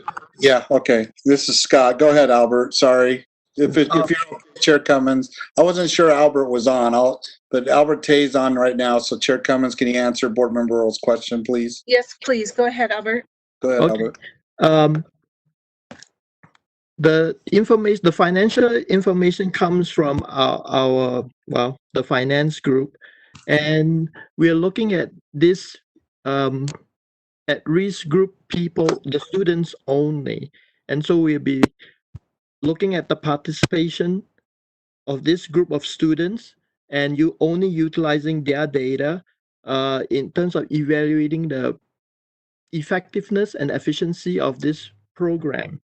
So we're not looking at every single student in that sense, only those involved in the program. And this data is mostly from this data is the student data is from our information system. Okay, so it's financial data on students that would qualify for this particular funding, and is the funding specifically through the federal government, is that right? The year's program, yes. Okay. And so the WestEd will be providing WestEd with the data, and they will be analyzing it. Basically, if you look at it in a business term, we're looking at ROI or return on investment in terms of the program and the efficiency of it. This is a continuation of the program that they are currently performing. So would you say this is an expansion of that research? It's just expanding it a little bit more than, in other words, it's the current research that's going on, it's expanding into the this specific program. Would that be an accurate statement? Yes. That's what we are planning to do. Okay, thank you. That answers my question. Board Member Marsh, good question. Okay, thank you. Is there a motion? This is a grant for approval. So if there's a motion to approve.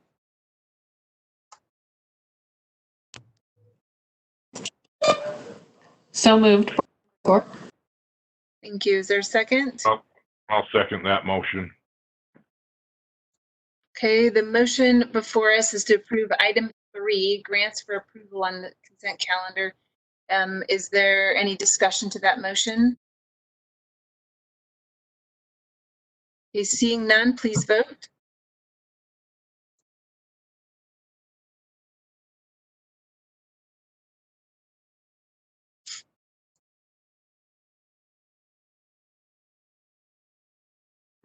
Board Member Newell, Board Member Bolter.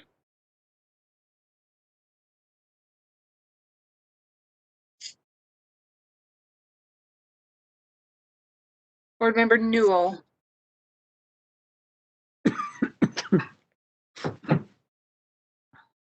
Okay. That motion passes. Board Member Newell did not cast a vote. Okay. Okay, item number 6, Board Member Earl. Yes, my question has to do with timeframes, and I know there was an outline there. I just want to make sure I understand that if these micro grants, and maybe even finding out when will we know about the micro grants as far as if we were accepted or given funding for these particular grants. That's question 1. And then the second question has to do with the time frame. We will be implementing this. It looks like trying to get this implemented by halfway through the year. Is that an accurate statement, or will that not be implemented until next fall? I guess Sarah Young might be the person to ask these questions to. Sarah, if you'd like to respond, please.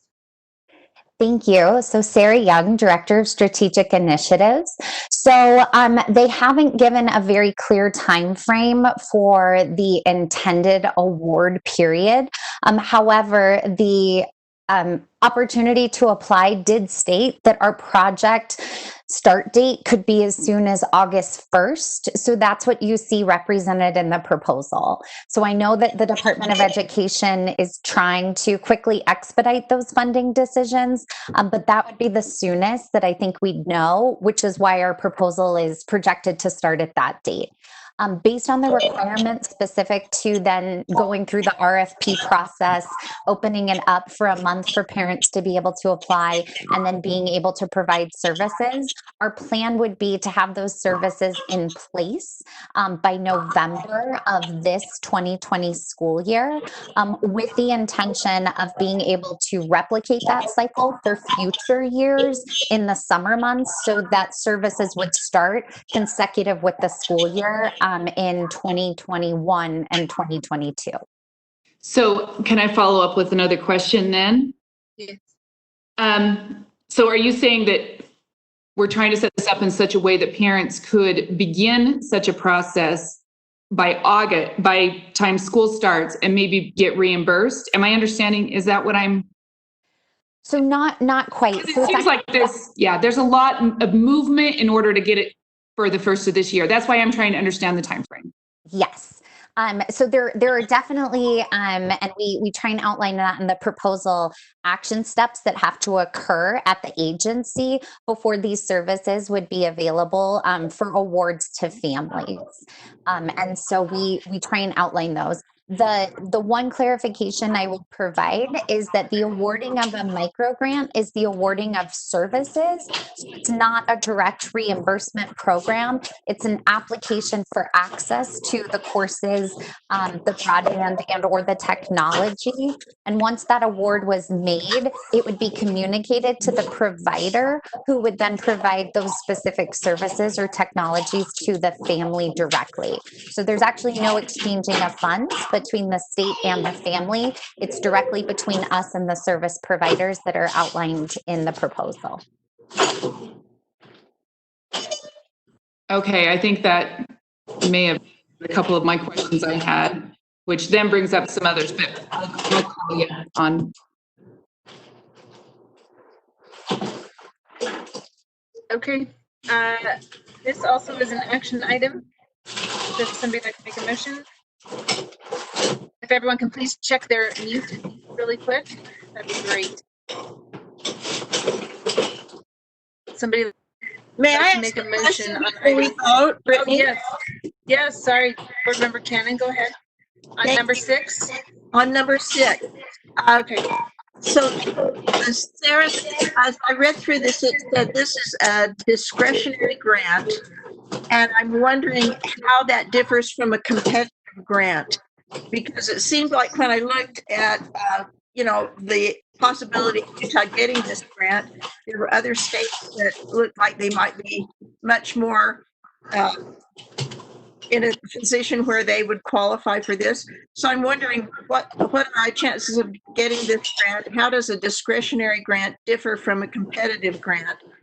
And is there any cost to us for applying for this money? Thank you. Chair, may I respond? Yes, please. Okay. So Board Member Cannon, great questions. So let me try and break it down. In terms of the discretionary grant, although we will go through a competitive grant evaluation process where we are reviewed by external evaluators who then provide feedback to the program officers at the U.S. Department of Education, it's ultimately at the discretion of the U.S. Department of Education to be able to make the awards. So an example of a differentiator would be in a traditional competitive grant application, you would automatically go to the proposals that had the highest scores from the external reviewers. In this particular case, the U.S. Department of Education has noted 3 absolute priorities. And so because of that, they have made the statement that provided that there are proposals of quality in each of those absolute priorities, that they are going to look to fund at least one proposal within each of those, regardless of where they scored. So I think it's a nuanced difference. We're still competing. Hey, Sydney. Hey, your mic is on. Oh, okay, it's finally working. So it's a bit nuanced. It is still a competitive application, but ultimately the U.S. Department of Education will be making those decisions about the awards based on the information from that competitive review. In regards to our chances, so it is definitely something where there is 100 points that are available to each state who's applying. 20 of those points are predetermined based on the COVID burden that was identified by the U.S. Department of Education. And that's going to be based on a series of data points, including our number of COVID cases, our unemployment numbers, as well as our broadband access within the broader community. Because Utah has done a lot of work to make sure that we have a strong broadband infrastructure, we don't score competitively within that category, which led us to in the projections for the numbers they put out for the overall state rankings, we were in the bottom 20th percentile, meaning we would only get 4 out of those 20 points that were available. 2 clarifications on that. One is that the Department of Education did state that they intended to rerun those numbers at the point of submission. So it is possible that we could change, especially noting that our COVID case numbers have changed significantly since the proposal was released in April to now.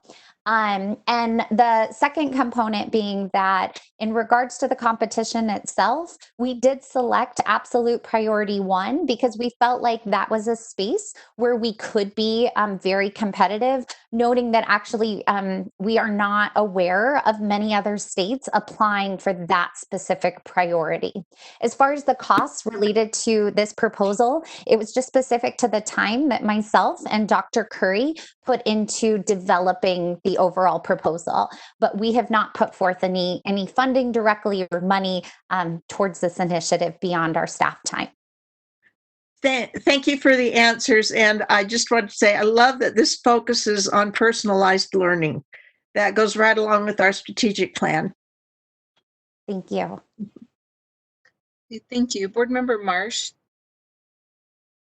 I'd like to make a motion. Okay. I'd like to move that we support the submission of the Utah Connects discretionary grant program proposal to the U.S. Department of Education. I'll second. Thank you. The motion before us is to submit the Rethink K-12 Education Models Discretionary Grants Program. Is there any discussion to that motion? Board Member Lear? Okay. Sorry, just voting. Okay, fantastic. Seeing no discussion, please vote.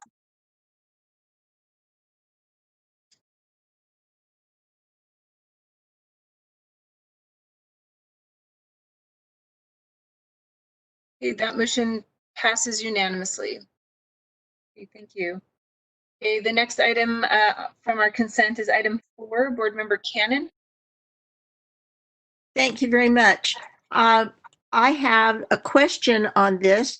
In our documentation, it tells us that 37 of 53 documents or books or whatever they were reviewed. And I'm not sure if they are asking us to just approve the ones that were reviewed and that they will review and bring the others forward later, or if they want us to approve all 53, even some that weren't reviewed. That's my question. Okay, do we have somebody present to answer?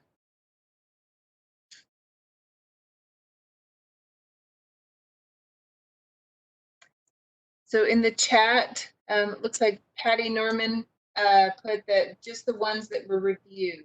The other ones will be brought back. All right. Thank you. That makes me feel great. I also want to make a comment that the people who put their time in and do this work for us and review all these materials really deserve a huge thank you, because it's very time consuming. And I think we need to acknowledge and thank them for doing this for us. Thank you. Okay, this is an action item. We approve item 4 on the consent calendar. Okay, is there a second? I would second that motion. Okay, the motion before us is to approve item 4 on the consent calendar, spring 2020 career and technical education instructional materials review. Any discussion to that motion? I see none. Please vote.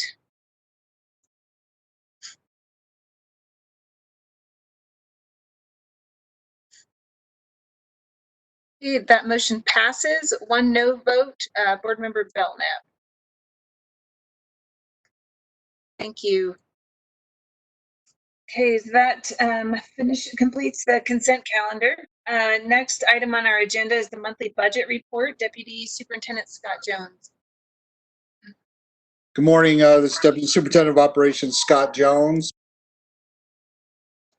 The USBE remains financially solvent and able to meet all of its commitments and obligations for state fiscal year 20. As you know, we're in the first month of the next year and also through year-end close activities. So the report that you see in your backups is for the May period 11 from last year. But, is an indicator of our ability to, again, meet all of our obligations and financial responsibilities. So next month, we'll update the board, most likely through the Finance Committee, on our year-end close activities and where we've landed as far as any carry forward balances or, any issues or concerns with our closure for state fiscal year 20. Subject to any questions or concerns by any of the board members, that completes this item. Chair Cummins. Board member Lear.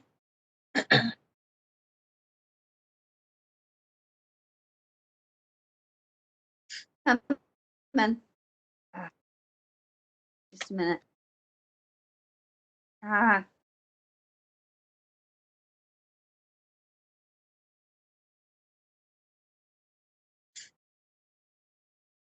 Did she have a question, ma'am? This is Scott. Can't hear her. Board member Lear, do you have a question?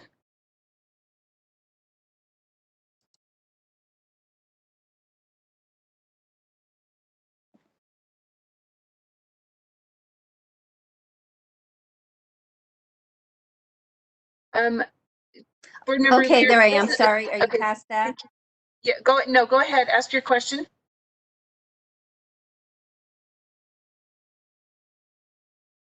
You're breaking up. So, but I also couldn't unmute. Sorry, Scott. I wondered. This is a little bit of an aside, but do you have a final number on the 2021 WP yet? We do know that the WPU value was increased by 1.8%. Is that what you're asking, ma'am, or what? Or do you need the actual amount of the WPU value? So what is the value? Yeah, let me. I believe it's 3,596, but Patrick or Deborah will have to let me know. I don't have my sheet in front of me. So, but it increased by 1.8%. So let me just validate that for you, and I'll get that number to you, the exact precise number. That's helpful. Thank you. Okay. Board member Cindy Davis.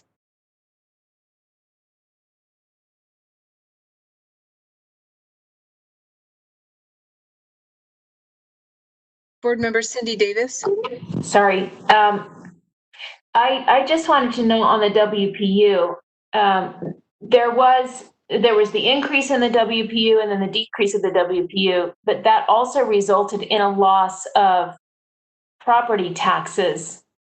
So I guess my question is to Deputy Superintendent Jones, how does that loss of the property taxes, does it impact the WPU, or does that property tax auto adjustment impact something else?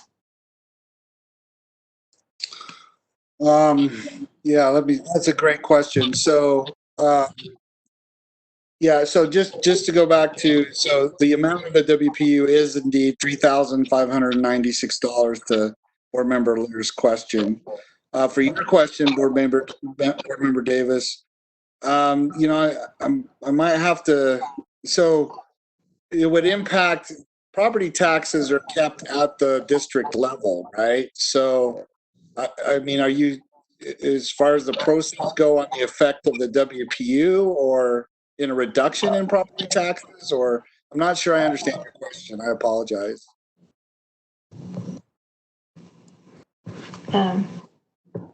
That I was just wondering how that impacted the WPU, because now there's this automatic increase of property taxes with the increase of the WPU. Am I understanding that correctly?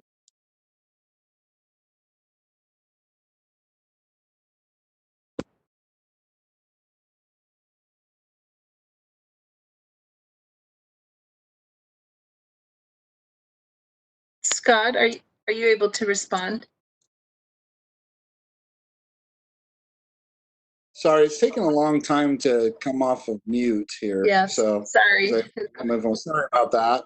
So the value of the WPU related to the property tax, I think what you're asking about is there a certain level of, an increase to the value of the WPU, where if you recall, there was the legislation with, you know, in the amount, it was basically a cap at 4%.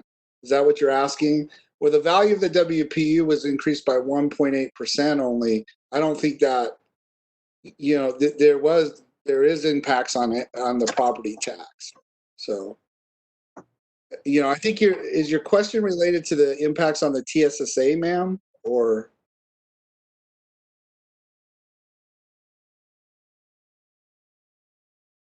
Am I still on? Can you guys hear me? Yes, we can hear you. She's unmuting. Go ahead. Okay. Yes, okay, so that is where the impact is on the TSSA. When the WPU adjusts and the property tax adjusts, it impacts in through the TSSA, is that right? Yes, yes. Okay. Yeah, okay. Thank you. Yeah, sorry I didn't understand. No, thank you. Okay, thank you. I don't see any other questions. Scott, so if you want to move forward. Yeah, well, ma'am, if there's no other questions, then I'll move it. Can you hear me, ma'am? Yeah, you just a little bit. Go ahead. Sorry, I don't know what's going on. So I'll move into the discretionary funds report. Jeff, if you could pull that up in the backup. I think Jeff's still driving, right? Yeah, there we go. So I do want to spend a little bit of time, and yeah, if you could make it bigger especially for me, Jeff, since I'm old and don't see very well. If you look at the upper right-hand quadrant, you'll see that we don't have any remaining state funds or general funds. But as you go below into the main body, so to speak, of it, we give you the status of all the different projects and how much funding is remaining for those particular projects. So if you'll scroll, I think to so the board still has $174,998.98 in your contingency fund. Okay, so if you'll scroll to the right, Jeff, I think you see that balance that's remaining there. Then if you'll go back to the left, because it's just on my screen. So your legal contingency fund, this particular available, but I wanted to make this clear because I've had a couple of board members ask me this. There is funding that you approved as part of your budget for legal actions, for legal matters, right? So that was done last month. It's not here, but you did approve that as part of your budget, and that's in the board's budget, not in your discretionary account. It's in your board's budget. So then if you scroll back to the right, there's the school fees task force, which is an ongoing multi-year project that we're still executing money on. So you see those remaining balances in what's titled the remaining column. Thank you, Jeff. So if you go back to the left, then, I won't go now line by line. I think I've oriented board members well enough to this. The main point of this, though, is if you go back up to the upper right-hand quadrant, Jeff, there's still quite a bit of money remaining in the federal mineral lease balance. It's $182,192.80. And federal mineral lease money is excellent money that can be used for research and development type activities. So I just wanted to point that out. Again, as we start into the next fiscal year and we start our year-end close activities, we just want to make board members aware that there's money available. Obviously, we have to use it allowably, but there's ongoing projects and that there's other sources of funding that you could utilize in your own discretionary account and in the board's budget itself. Now, tomorrow in Finance Committee, so I ask all board members to please take a look at the Finance Committee agenda, because we specifically posted all of this money is your budget. It's your USB's budget. Within your overall budget is a specific budget called the board budget, right? And in that is where we have identified discretionary funds, line items for your use. Now we want to make sure that we get past year-end close here, that we close that out. But as we progress towards what we anticipate to be a special session, that's where we'll need you guys to review that specific part of your budget. Again, it's posted to the agenda item titled State Fiscal Year 21 Budget in the Finance Committee agenda of tomorrow, so that you can really start to look at all the money that's available. And then, Deborah and Patrick and I can obviously advise you on whatever restrictions are.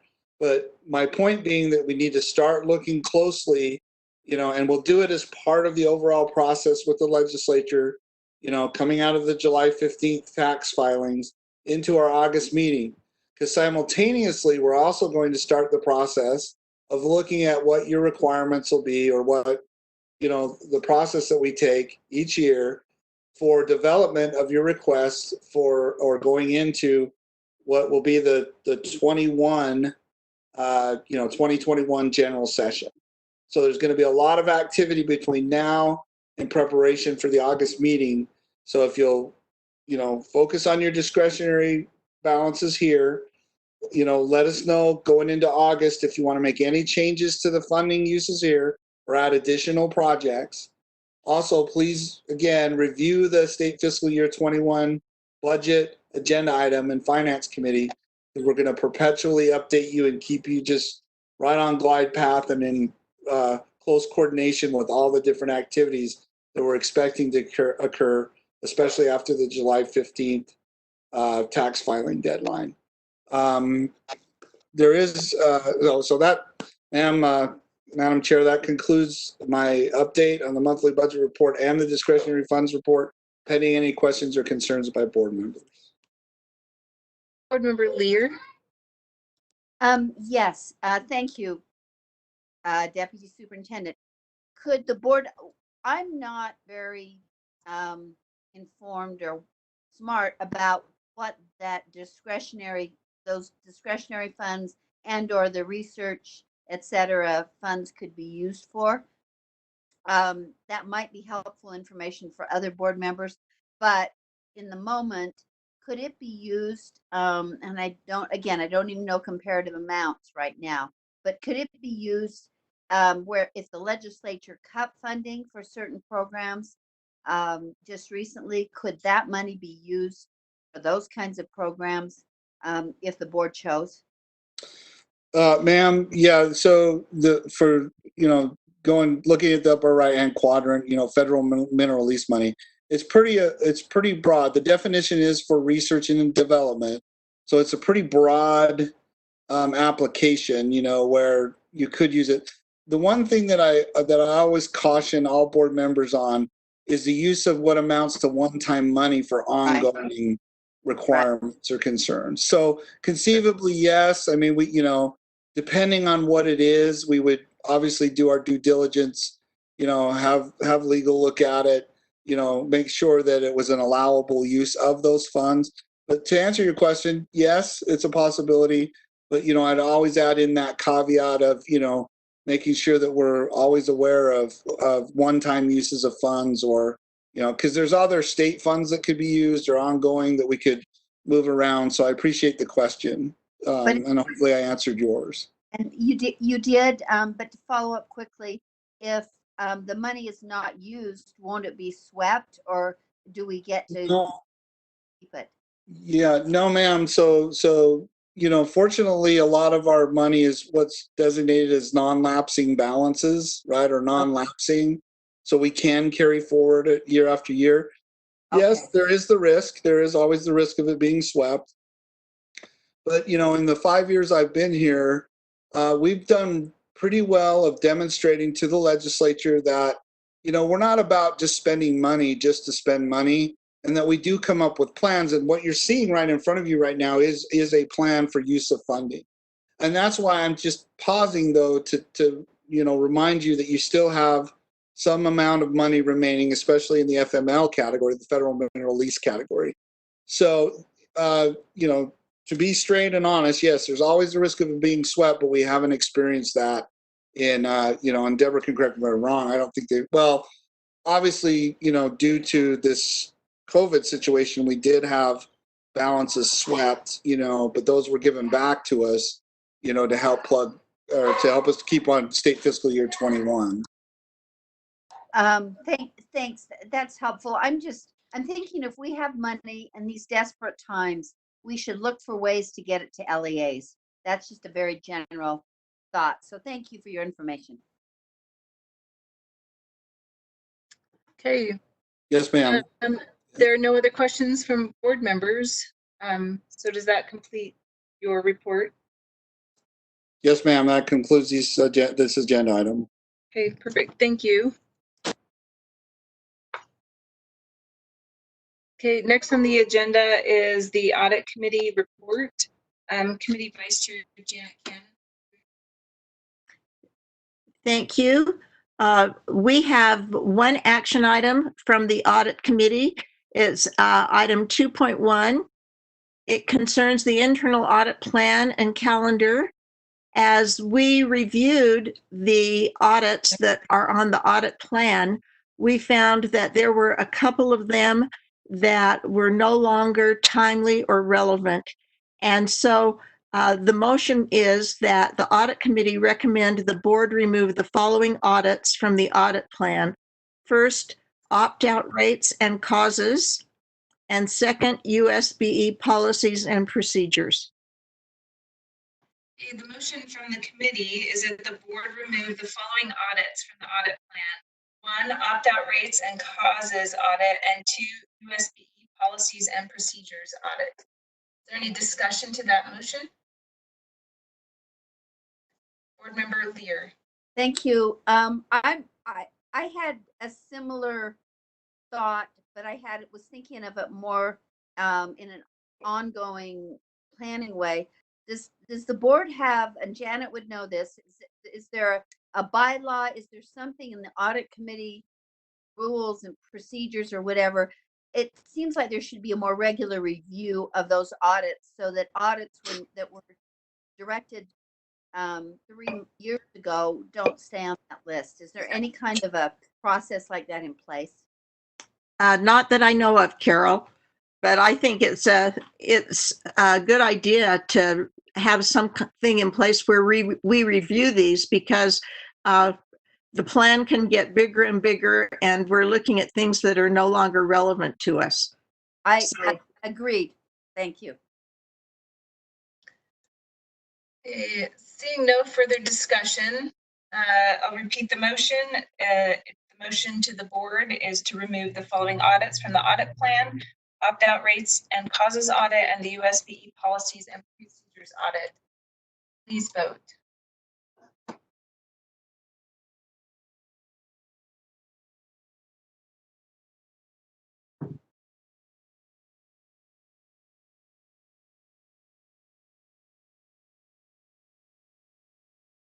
Board Member Earl.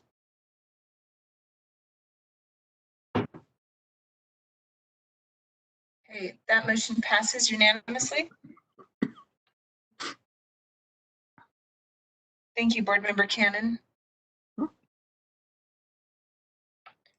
Okay, next on our agenda is the Finance Committee report. Committee Chair Laura Belknap. Okay, give me just a minute to pull my papers up. Sorry. Okay.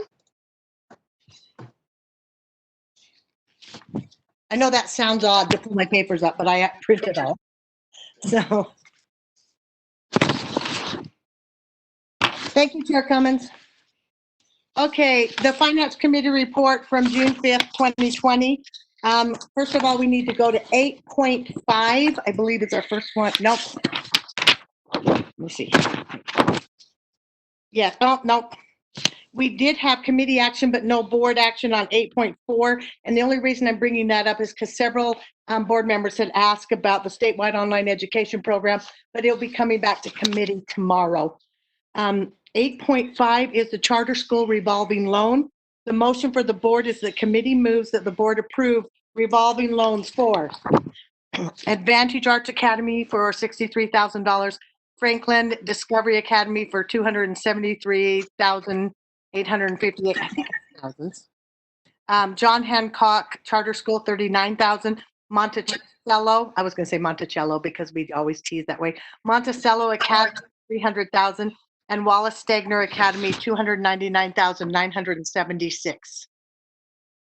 Okay, the motion before the board is that the board approve revolving loans for Advantage Arts Academy for $63,000, Franklin Discovery Academy for $273,858, John Hancock Charter School for $39,000, Monticello Academy for $300,000 and Wallace Stegner Academy for $299,976. Any discussion to that motion? Board Member Hanson. Just a question for the committee. I looked at some of the loan applications and saw that Advantage Arts Academy had multiple loans over the past few years. They had gotten a loan and paid it down partway and then up. I just wondered how this loan program works, and are the same school, do they have to compete with other schools, or once they're eligible, are they eligible for multiple loans as long as the balance is under the $3,000 cap? Chair, may I defer to Scott Jones? Yes. Thank you.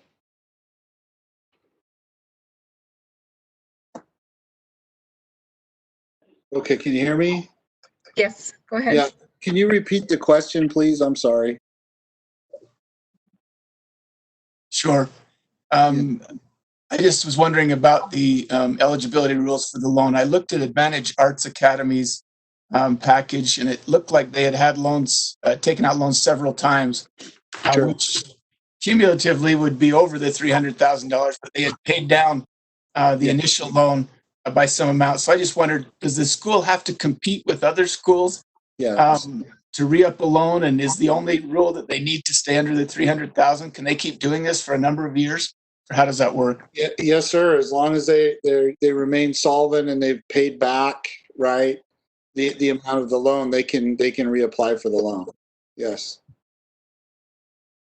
If you like, I can send you all the designated parameters of it, of all the rules and thresholds, if you like. No, that's fine. I just wondered, do they need to compete again? Are there schools competing for this money? Is it hard for them to get into the loan pool, or how does that work when they re-up for another loan? So as far as I know, there's no, there hasn't been any situations where a school has not been able to access or compete for loans. I mean, obviously we're subject to the availability of the balances, which is, critical when we talk about issues of writing off the loans if, there's any defaults or things like that, because it's funded by pretty much the payments back, or the payments that are made back into the loan. So I am not aware, since I've been here, of any situation where a school isn't able to come back in and compete. So, I don't think anybody's prevented from doing that, sir.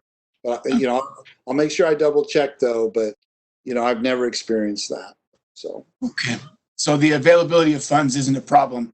They compete. If they qualify, then they're able to access the money.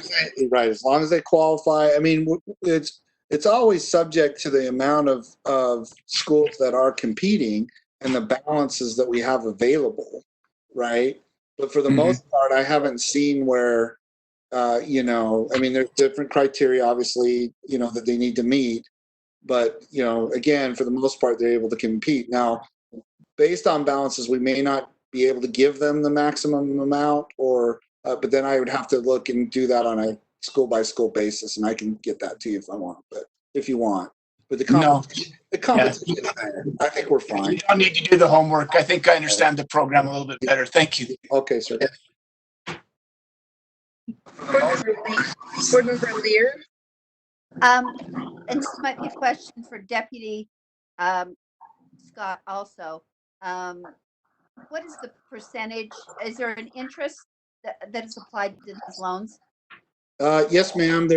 You should be able to see it in the, Jeff, do you have I believe we put the notes into the backups. So you can see I recall some notes here. Maybe it's further down. It's usually a pretty good competitive, if amount. Yeah, so ma'am, I can come back to you with the percentages that the loans are at. The same as the market generally has, so it's very low right now. Yeah, they try to keep it, well, actually, I would say a lot of it's below market. So let me find where it's at, and then I'll Scott Hansen's saying 2%. 2%, right? Yeah. Scott's saying 2%. percent. So that's Right. And the second part of that, have schools ever defaulted on these loans? Yes. Yeah, we've had situations where with closure, right, we've had to write off the loan. Only with closure? Only with school In my closure? experience, yes. I'm not aware of anyone that stayed open that defaulted on the loan. The only time in my experience that we've had to come to finance committee to ask for a write-off is it was due to closure. Thank you. That's good, Scott. Okay, thanks. Okay, seeing no further questions. The motion before us is to approve the revolving loans for Advantage Arts Academy, $63,000, Franklin Discovery Academy, $273,858, John Hancock Charter School, $39,000, Monticello Academy, $300,000, Wallace Stegner Academy, $299,976. Please vote.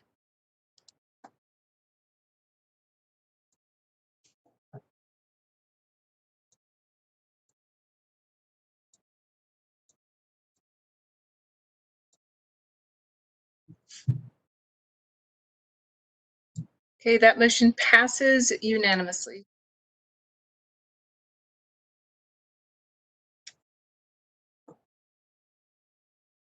Okay.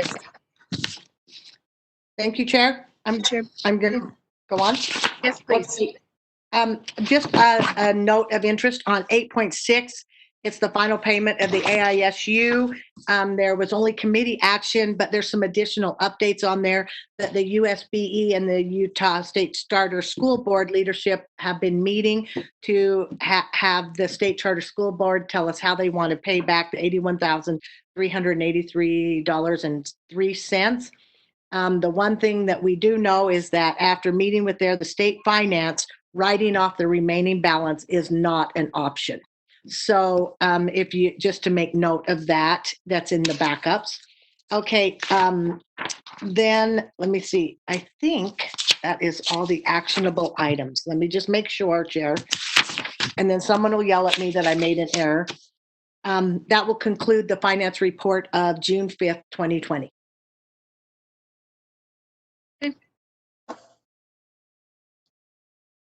Thank you.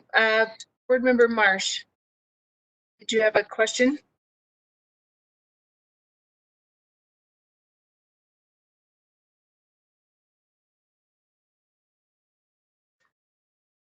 Nope. Okay. Okay, we have our lunch scheduled next on the agenda. We can probably take care of one more item prior to a lunch break.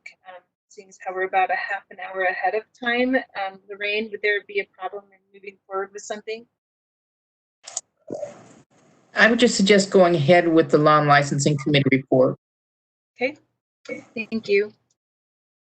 Okay, Committee Chair Lear, would you be willing to move forward with the law and licensing committee report? I am so ready and so willing. So this would be the report on the Law and Licensing Committee for June 5th, 2020. And the first item would be 11.2. And this was a discussion with Utah State, who's going to be a new authorizer, and a discussion of the authorizing processes that the university has developed. We've had several conversations with the individuals involved, and there will be a little more discussion of this with the individuals from Utah State tomorrow. But even with that additional discussion, the motion for the board is that the committee moves that the board approve the Utah State University remediation process. Sorry, got two motions here. First, the committee moves that the board approve the Utah State University authorization process for approving new charter school applications. Yeah, the Thank you. The motion for the board is that the board approve the Utah State University authorization process for approving new charter school applications. Is there discussion to that motion? Board Member Earl? Actually, I have just a point of order. Can I ask a question? Sure. My question is, how close do we need to stick to our agenda? How far ahead can we get without running into problems with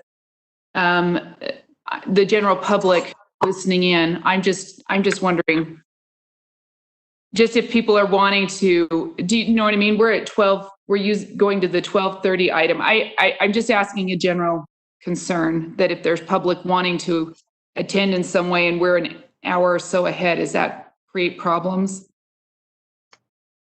None of these items were time specific, nor is there public comment on any of these items. So I think we're okay. Lorraine, if you want to speak to that question. I would defer to that. The times are always approximate. And as you can see, with many times we change different items to different times on the agenda, depending on sometimes staff who can be there to speak to things. So we try as much as possible to stick to the agenda, but no matter what we move, something's going to be out of order. Okay, thank you. I just wanted to kind of check on that. Just where, and not that I love that we're ahead. I'm not questioning that. It's just if people are wanting to, listen in. All right, thank you. Thank you, Board Member Earl. Okay.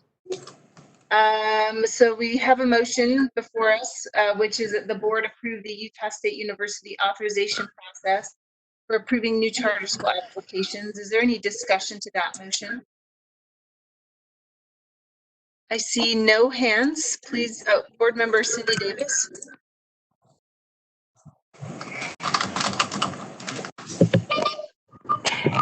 Yeah, I really appreciate Utah State University. I think they've worked well with us in this process, and I think they've got some good things going. I will just express a little bit of a concern that I have expressed, that what appears to some as a conflict of interest when in the remediation process, there is an option for the school that is struggling to choose USU as the authorizer to pay them to contract with them to help them to become better so that they are no longer in jeopardy of losing their school. And then the other conflict of interest that I see is that in some of the documentation, it has been said that these schools will be an opportunity for student interns, teachers.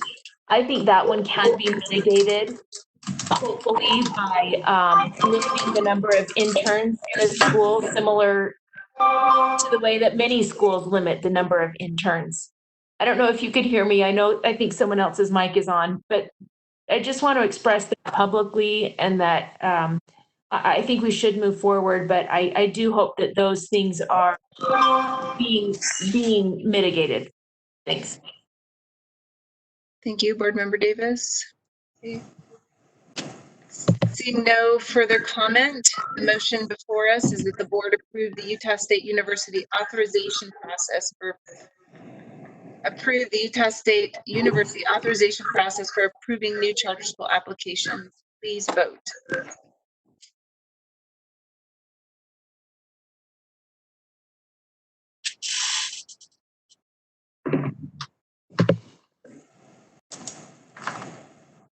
Board Member Belknap. Okay, that motion passes unanimously. Okay, Chair Lear, next motion. Another motion on and this is the one that the committee will have more discussion about tomorrow. This is the remediation process that is also presented, and the concern that will be discussed is similar to Davis just discussed, the potential conflict of a authorizer who also provides the remediation. That seems a little circular and concerning, and I agree with Board Member Davis. And that will be our discussion with the proposed authorizer tomorrow, but even yet, the committee moves that the board approve the Utah State University remediation process. The motion before the board is that the board approve the State University remediation process, recognizing that that conversation will continue tomorrow in committee. Okay, is there any discussion to that motion? Okay, seeing none, please vote.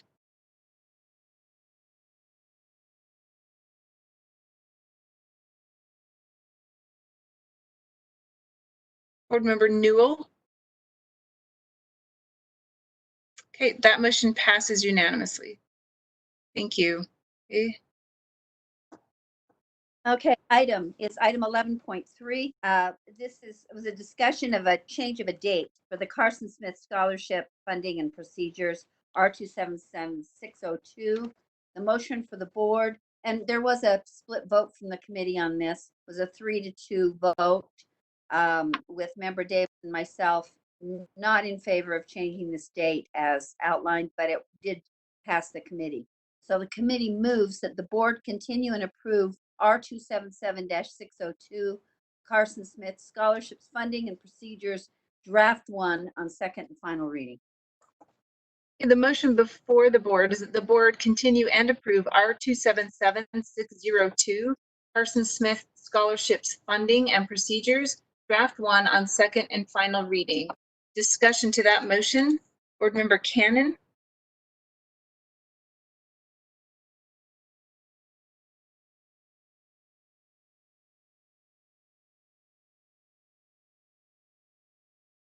Board Member Cannon.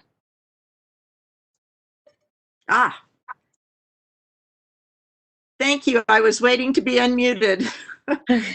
I wonder if Board Member Davis and Board Member Lear would just give us a little more in-depth information in terms of why they felt to oppose this item. And I'll defer to Board Member Davis if Cindy would like to speak.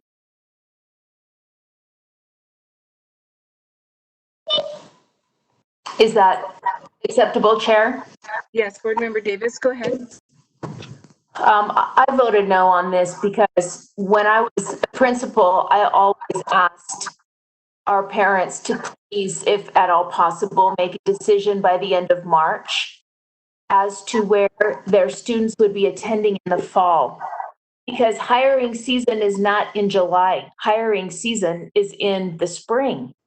And so in order to budget, and I always used to sit in my school and think, why doesn't someone at an overarching state level help communicate this to parents to make these decisions as we get more and more choices in education to try to make that decision in March instead of late in the day. So I didn't necessarily speak against it in committee, but as a matter of knowing what people deal with on the ground level. And quite honestly, I believe Deputy Superintendent Angie Stallings can speak for herself, but I think she talked to superintendents and they felt like, and charter directors, that they could live with this change.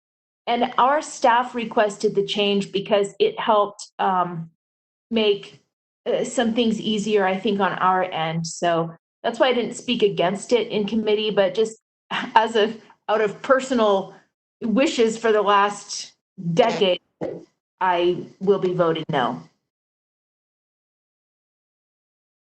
Okay. Board Member Hanson. Just wondered if we could hear from Board Member Lear as well as to her reasoning. Okay, Board Member Lear, did you want to speak to that? It was as simple as that. I'm sorry, you cut out. Can you repeat that? Yes, I agreed with Board Member Davis. I think an earlier deadline is appropriate, especially it's even more appropriate in this current era of teacher instability and school processing that teachers know how many students they're going to have to deal with. And I think that deadline of a couple of months means a lot to schools and and parents should be, I think, very aware, should be more aware of that. Thank you. Okay, I don't see any other hands for questions on this motion. So the motion before the board is the board continue and approve R277602 Carson Smith Scholarships Funding and Procedures Draft 1 on second and final reading. Please vote.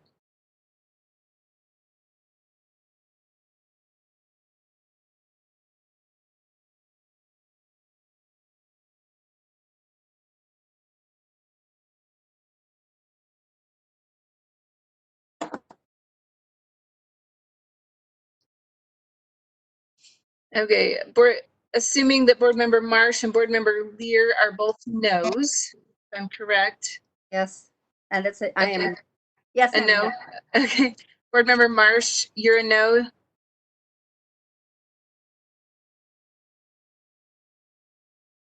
That is correct. Okay, thank you. This motion does not pass. Please don't take your votes off yet. The ayes are board member Cummins, board member Newell, board member Earl, board member Thorpe, board member Belknap, and board member Bolter. The noes are board member Hanson, Gravitt, Lear, Cannon, Davis, Haynes, Marsh.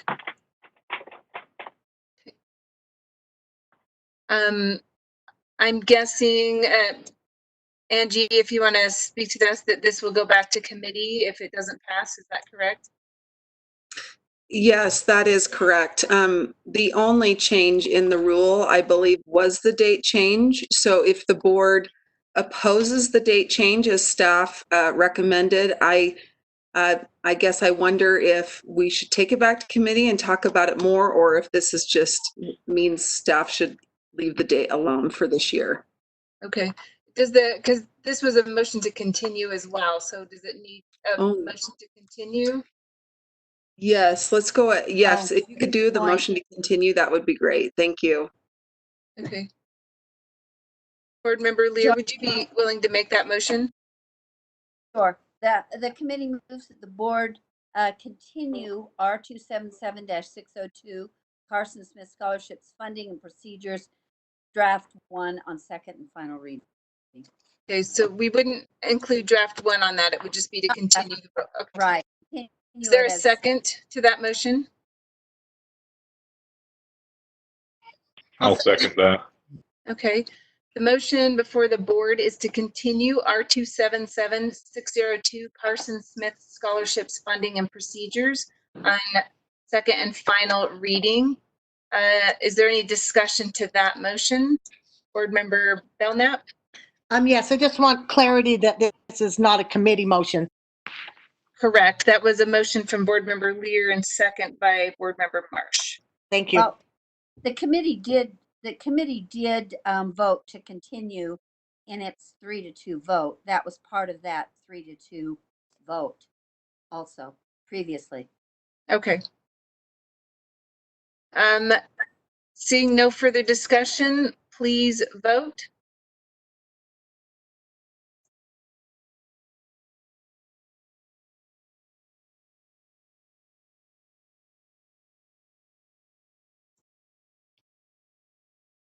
Board member, okay, board member Marsh, are you a no? Just to confirm.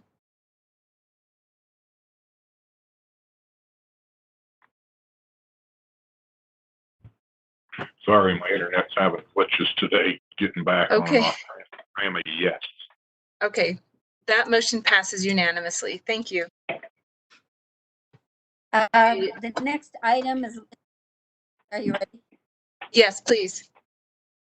Item 11.4, R277-100, definitions for Utah State Board of Education rules, amendment and continuation.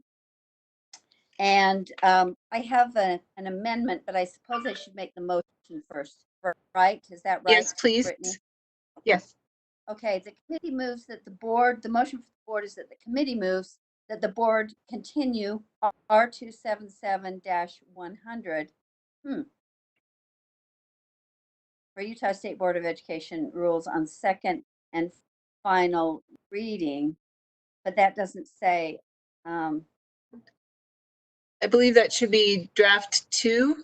draft 2, it doesn't say that, and it doesn't say amend and Approve. continue either. So I'm that the motion would be to amend and continue draft 2 R277-100 definitions for Utah State Board of Education rules on second and final reading.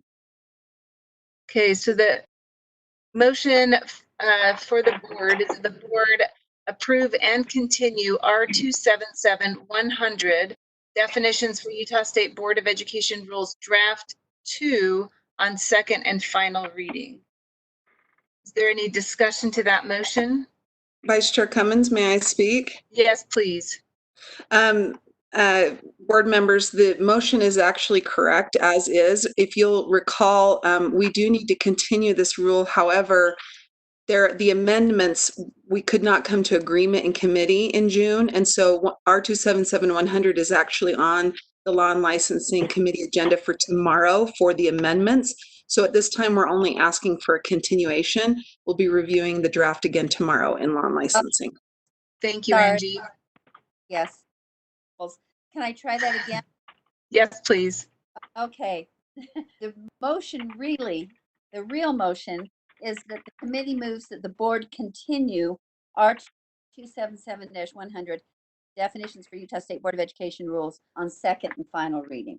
Okay, the motion before the board is that the board continue R277-100 definitions for Utah State Board of Education rules on second and final reading. Is there any discussion to that motion? Okay, I see none, so please vote.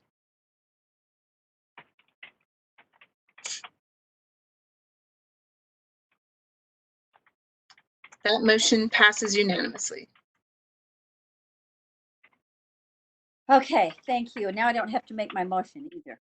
So the next item is 11.5 R277-418 distant blended online or competency-based learning program, and this is a repeal. The motion move or the committee moves that the board repeal R277-418 distance blended online or competency-based learning program on second and final reading. The motion for the board is that the board repeal R277-418 distance blended online or competency-based learning program on second and final reading. Any discussion to that motion? I see none. Please vote.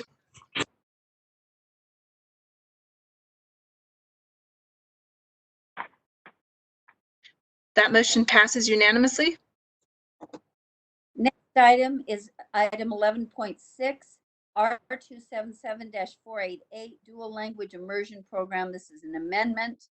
The motion for the board was that this had some minor updates to the application process and a deadline.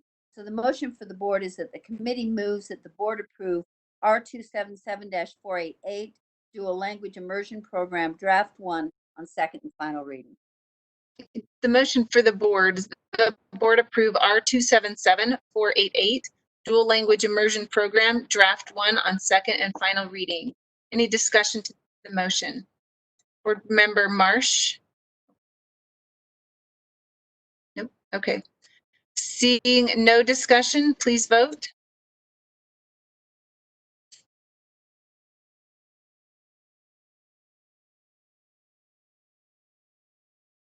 Board member Earl? Okay, that motion passes unanimously. The next item is item 11.7 R277-310 international guest teachers. It's a new rule having to do with, obviously, international guest teachers. And it now combines it with the other licensing rules. So the motion for the board is that the committee moves that the board approve R277-310, International Guest Teachers, Draft 1 on second and final reading.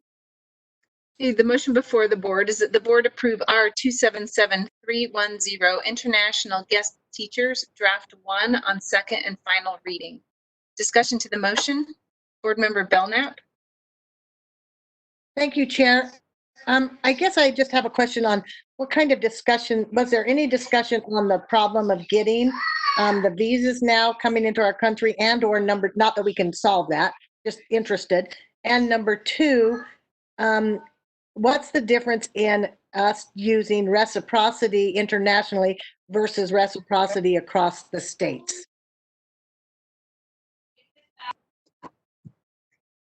I can speak to the first question, but I could only guess at the second. There was no discussion of the first point that you raised. Thank you. Somebody else can speak to the rest of the discussion, I guess. Okay, Malia Height, would you like to speak to that? Yes, can you hear me? Yes. Beautiful. Perfect. As far as the reciprocity goes with international licenses, this is part of a program that is associated with our dual language immersion, where we have signed a memorandum of understanding with participating countries. So we acknowledge and have already vetted their preparation requirements as well as background checks, which are very rigorous. And so because we've vetted those specific countries, then we have acknowledged through this MOU that we have reciprocity with the other countries. When we're looking at states and reciprocity within states, we don't have any such memorandum of understanding, nor are the standards for licensure the same state by state. Each state has their own set of standards, and is often the case, Utah's standards for educators requires a few more things than some other states. So we look at those in applications individually. Chair, follow up? Yes, go ahead. Thank you. Malia, when it comes to this, you're talking about international guests. Does this also include international guests that teach, not necessarily in the dual language immersion? What about our international guests who teach and have just come from another country?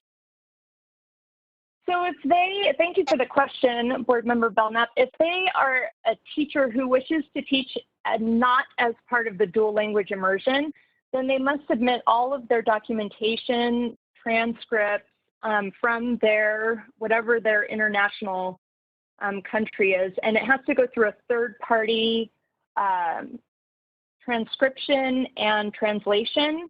So that oftentimes they're not in English. And so we need to get those translated into English. And the third party will also verify what degree in that country is it equivalent to in the US. So we'll get their transcripts, and then they will say that we've reviewed the transcript and it's equivalent to a bachelor's degree or it's equivalent to a master's degree. And so we look at those individuals the same as we would an out-of-state applicant. Okay, thank you. But Malia, I just can't understand why you don't know all languages. All right, thank you, Chair Cummins. Thank you. Seeing no further discussion, the motion before us is that the board approve R277-310, International Guest Teachers, Draft 1 on second and final reading. Please vote.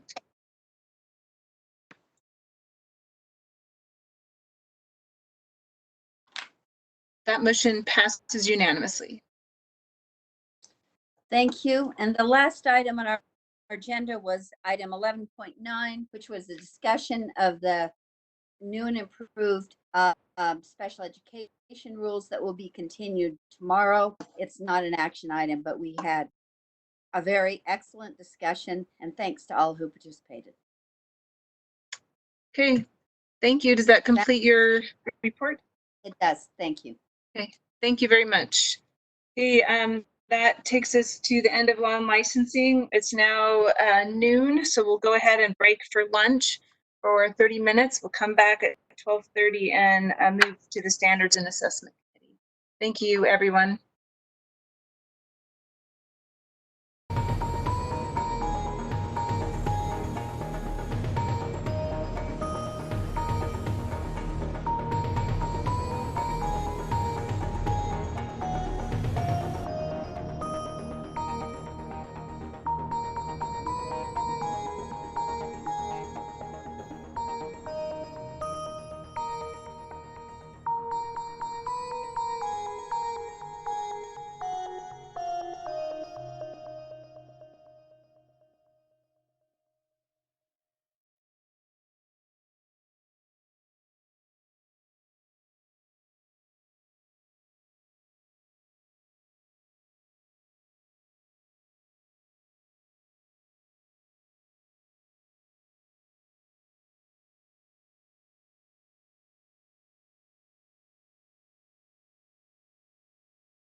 Brittany, did you just ask if I was ready?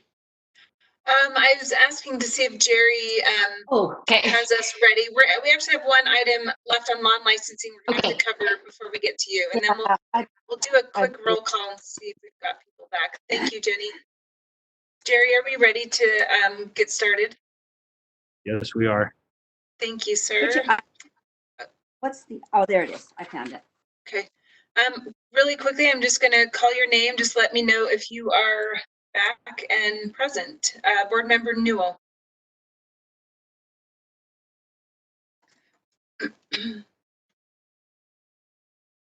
Okay. Board Member Earl. Yes. Okay. Board Member Hanson. Finding some. Board Member Thorpe. I'm here. Board Member Gravitt. Yes, I'm here. Thank you. Board Member Lear. Yes, here. Board Member Cannon.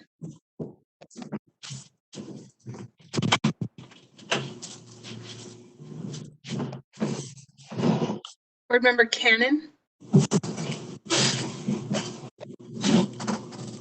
Board Member Davis.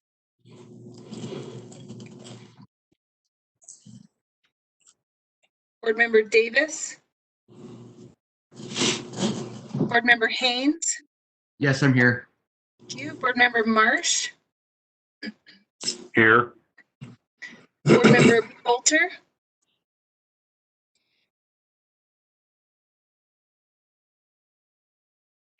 Board Member Bolter. Okay. Board Member Newell. Here. Okay, great. Thank you. Board Member Cannon.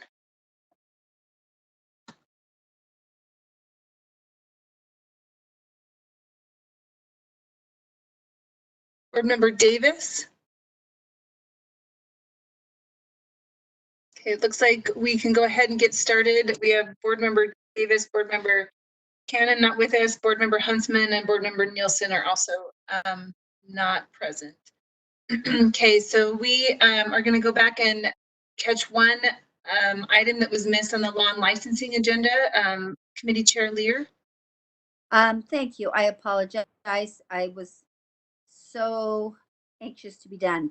We have item 11.8 that is a repeal of the previous international guest teacher rule R277527.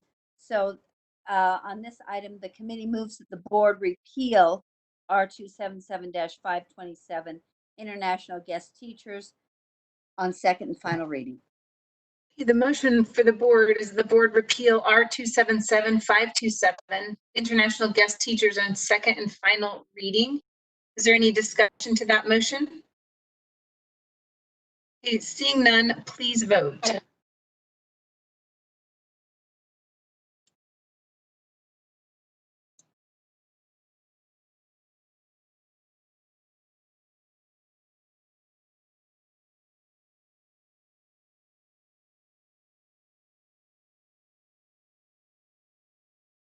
Board Member Bolter, Board Member Marsh.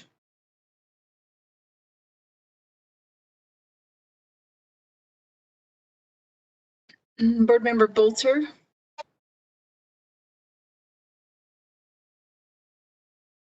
Okay, that motion appears to pass unanimously.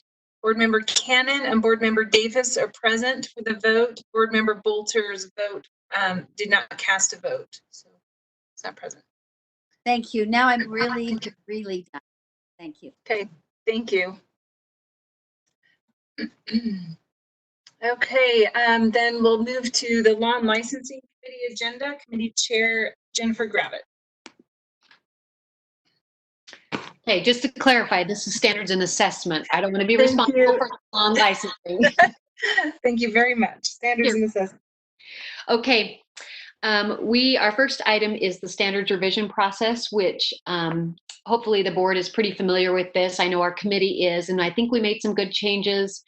You can kind of look through the motions, but probably the thing that's most notable is that on step 5, instead of going to the standards committee, it would go before the full board. So the motion for the board is that the committee moves that the board approve the standards revision process draft 3. The motion for the board is that the board approve the standards revision process draft 3. Discussion to that motion?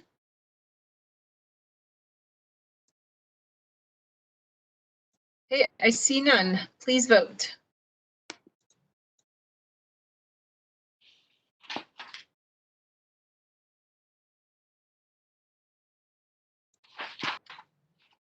Board Member Lear, are you voting? Are you a no?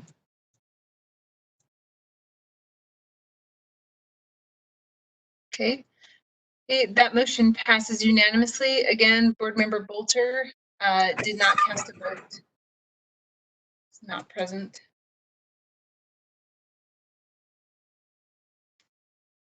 Okay, if you want to continue, go ahead.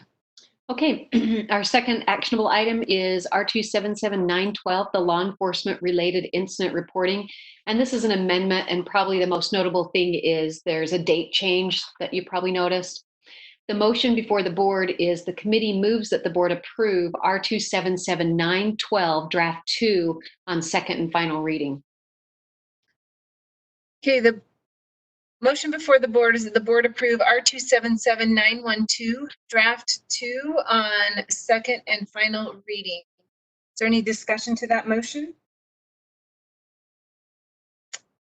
Seeing none, please vote.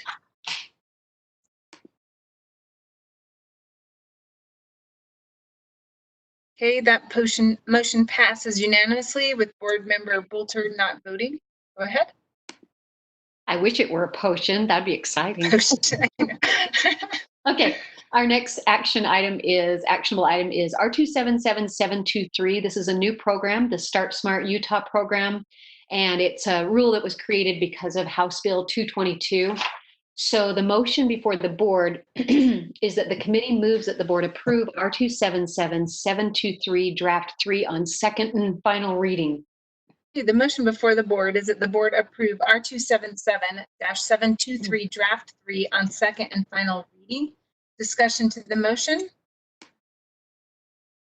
I see none. Please vote.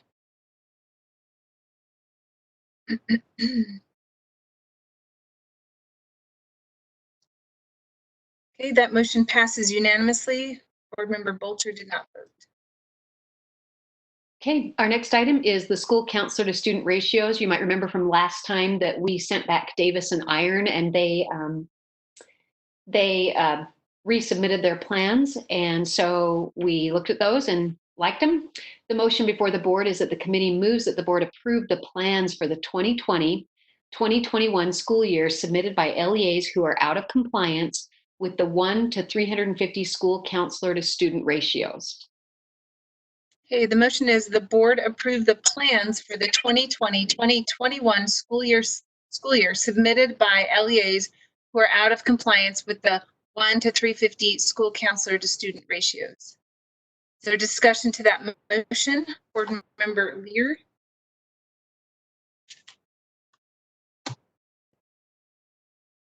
It's down.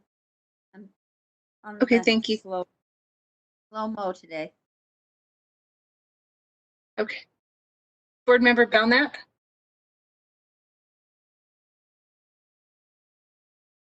Yeah, thank you, Chair. I was interested if there was any discussion on changing that 350 and also any discussion on how to help districts, if there's anything discussion on finances with that, and how does 350 compare to other states with our ratio? So kind of three questions there. Jenny, did you have any of that? Well, I will defer, but also I will say what I know. We didn't have a lot of discussion on changing the ratio because I didn't believe that was in our power to, but nationally it's 1 to 250. But I don't know if staff would like to comment on that because money's always a concern. This is Deputy Superintendent Patty Norman. I'm wondering if we can have Jerry Sager speak to this. Great, thank you. Just go ahead.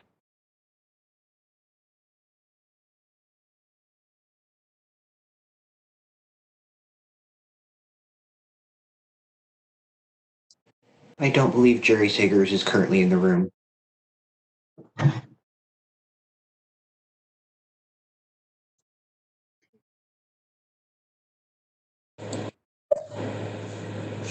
We can request to take it back with that second question. Thank you. Okay. Any further questions? Okay, seeing none, the motion before the board is to approve the plans for the 2020-2021 school year submitted by LEAs who are out of compliance with the 1 to 350 school counselor to student ratios. Please vote.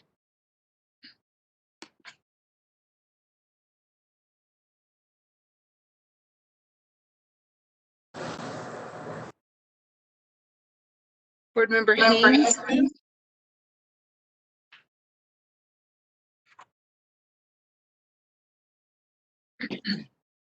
Okay, Board Member Bolter, are you with us? Okay, that motion passes unanimously. Board Member Bolter not apparently present. Okay. Okay, next we have our 277622. This is an amendment. This is the school-based mental health qualified grant program. And it reflects the changes that were authorized in law by House Bill 323.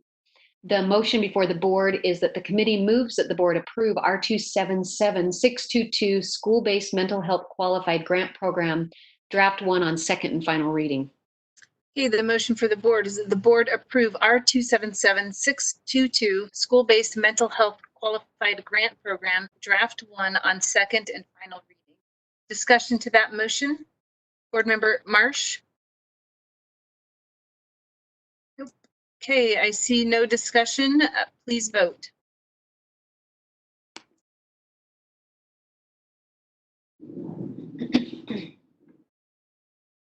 Board Member Hanson? Okay, Board Member Bolter? That motion passes. That motion passes. Board Member Bolter not present. Okay, next item is competency-based endorsement design process. And this is just a process for establishing the content knowledge competency requirements required for the associate and professional endorsements. The motion for the board is that the committee moves that the board approve the competency-based endorsement design process draft 2. The motion for the board is that the board approve the competency-based endorsement design process draft 2. Discussion to that motion? Board Member Earl? I'm wondering if we could get a clarifying question asked. I've done just a little bit of research into this, and there's kind of a couple of different philosophies in this, and I'm trying to understand what Utah is intending to do. One of those is where you measure individuals almost like I don't know if personality test is exactly right, but you measure a prospective teacher, someone who's going into the field, and ask them, see if they have these qualities and kind of base their decision on moving forward into the program as to whether or not they possess the qualities. So that's kind of one approach Missouri and others have taken. Or there's those where we know that there's certain successful attributes that, you know, are highly successful, and we do trainings to help individuals become more successful in their classrooms. So I'm just wondering, what approach is Utah taking? This looks like it's the first approach, but I'm trying to understand exactly what the implementation of this would be. And I'm talking specifically about the dispositions, teacher dispositions element. I don't know if Patty or someone can speak to that.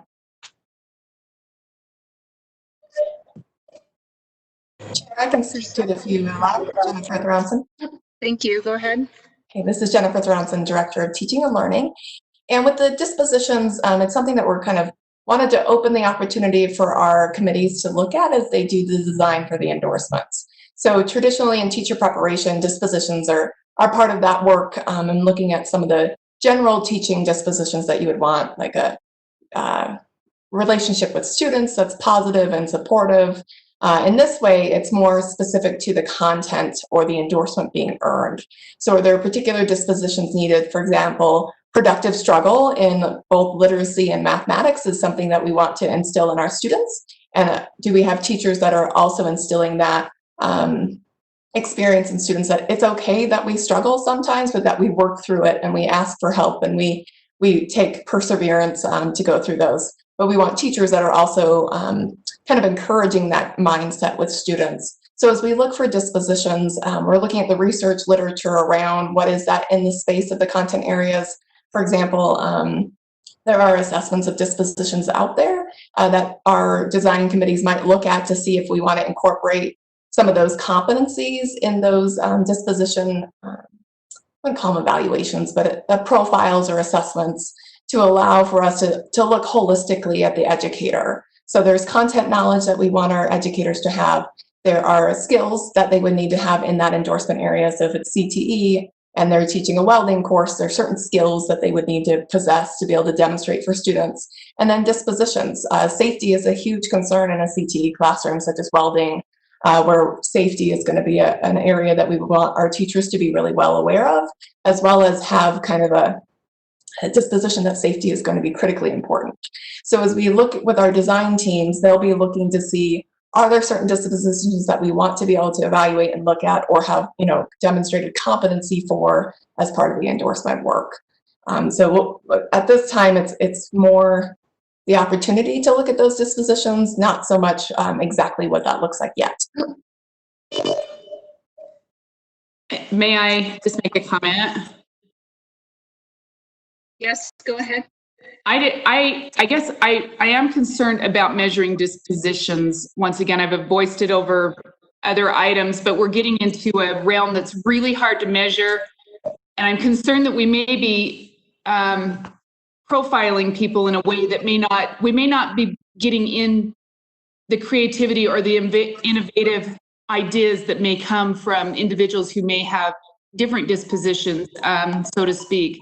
So I can see teacher training is one thing, but when we start weighing out people's dispositions or trying to measure those dispositions, and it's where we don't even know what we're going to for sure be doing yet, I have some big concerns about that, where we might be removing some teachers that would be highly successful because they don't meet, a standardized disposition for certain areas. So anyways, yes, but I would look at this more as training. So I do have concerns over this. Thank you. This is Deputy Superintendent. May I follow up? Yes. So most of the programs that are measuring disposition, they're measuring disposition as a behavior, not what's in the mind, but what is exhibited afterwards. For example, some of these dispositions are things that are observed, showing up on time, professionalism, displaying kindness, having an attitude that students are able to learn. And so that's how a disposition is measured, is through an observable behavior. Thank you. Okay. Seeing board member, thank you. Okay, seeing no other hands, the motion before us is that the board approve the competency-based endorsement design process draft 2. Please vote.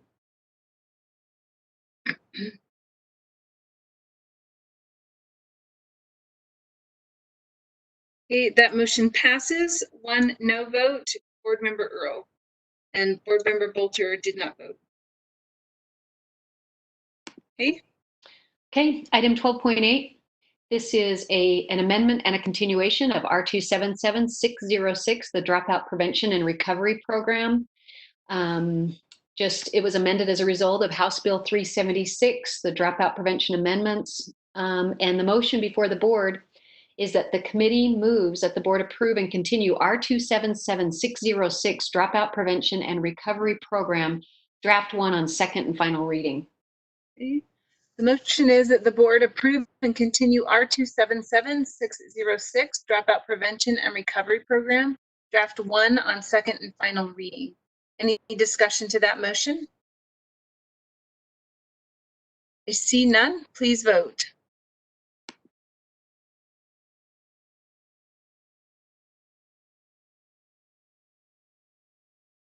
Okay, that motion passes with 1 no vote.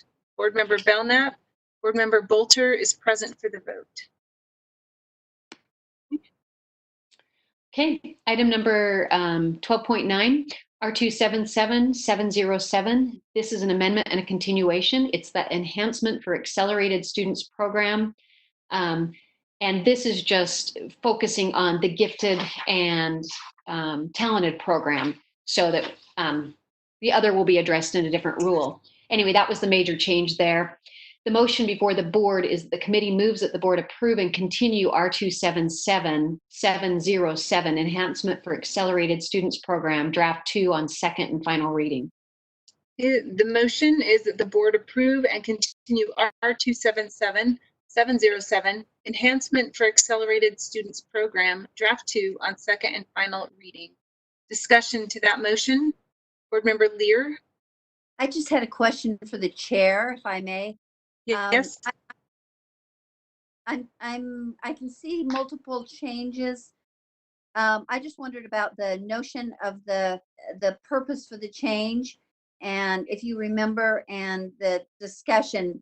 It seems like this is moving to fewer state standards or USBE standards and more local standards. Can you speak to that, Jenny? I hope so. And if this doesn't answer your question, we'll let somebody smarter than I am. But in general, for the change, and if you remember in the discussion, it's sorry, I'm getting some feedback. Is it okay to speak? Yes, I believe it's cleared up. Go ahead. Okay, so Carol, it was split because this one used to also include the early college program and the AP and the IB programs. But when you had Senate Bill 151, the bill split out the gifted and talented.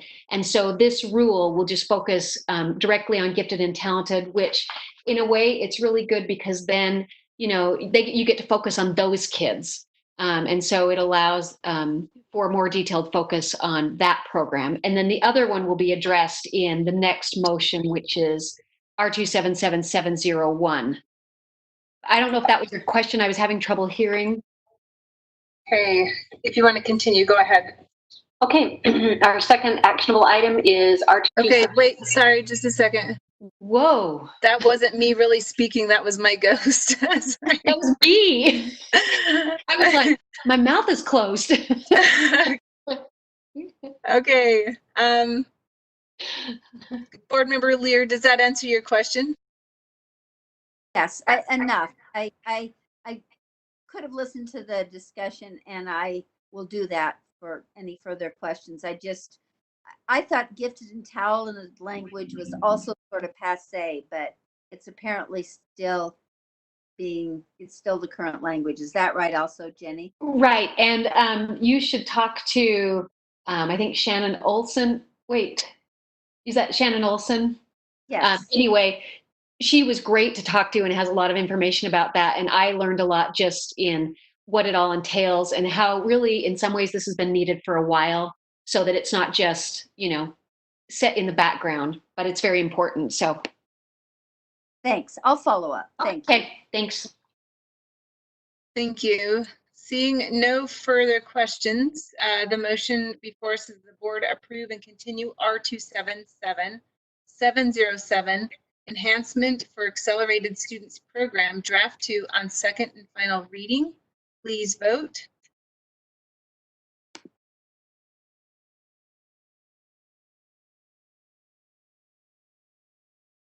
That motion passes unanimously. Okay, thank you. Carry on. Okay, this is our last one. No, it's not. It's our second to last one. This is R27701, the early college program. This is new, and then this takes into account, this addresses the early college program, which includes AP classes, IB program. So it's enhancement out of the accelerated students program. So it just splits them. And then I do want to tell you that I will give the motion before the board, but I have an alternative motion to make. We had some last minute changes. So the motion before the board is that the committee moves that the board approve R277-701 early college programs draft 2 on second and final reading. The motion is that the board approve R277701 early college programs draft 2 on second and final reading. Okay, do you want to go ahead? Any discussion to that motion, Board Member Gravitt? Okay, so I would like to make an amendment and have it read, the committee moves that the board approve R277701 early college program draft 3 on second and final reading. Guess that would be third. Okay. So is there a second to that amendment? Second. Okay, the amendment is to change draft 1 to draft 3. Is there any discussion to that amendment? Board Member Earl? Where am I finding that at? I'm sorry, I'm not seeing it in my documents. Can someone help me? Same. And I can talk to what the change is if you'd like me to. Yeah, do we have a copy of draft 3? I just don't see it in my documents. I didn't read through it. I don't know what we're talking. Okay, if it's not in there, maybe staff can, I don't know, Jeff, could you put it up on there, the changes you made, and I'll kind of talk through them? Or not changes you made, but the changes that were made. In essence, it was, there's a definition for repeated, because if you look in section 4, it talks about like reimbursement. The superintendent may not distribute CE funds to an LEA for reimbursement. And then letter C, it says for a CE course repeated by a student. And then what's added in draft 3 is as defined in subsection R277701-2 parentheses 7. And then the definition for repeated, it means the retaking of a concurrent enrollment course that the student has already successfully completed. So that's different. If a student didn't successfully complete it, that's a different story than a student who did, if that makes sense.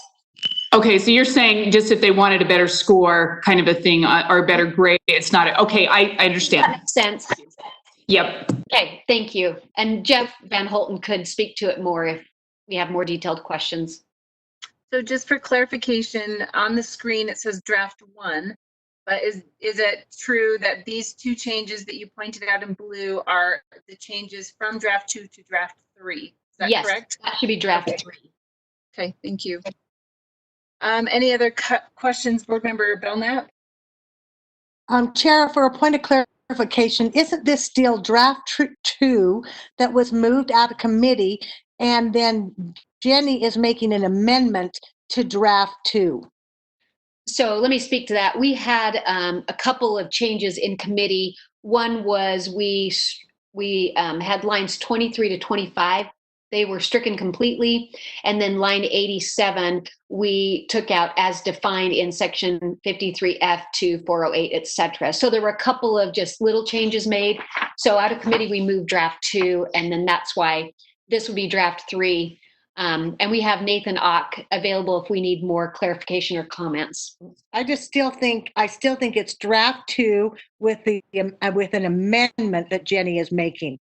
I don't think it's necessarily draft 3, but go ahead, Chair. Yeah, we can do it either way. It can be as amended, an amendment, or it can come forward as a third draft. So I'm okay with either, whatever works best. So we'll move forward with draft 3, recognizing that it's line 35 and 36 that was changed, and then was it 10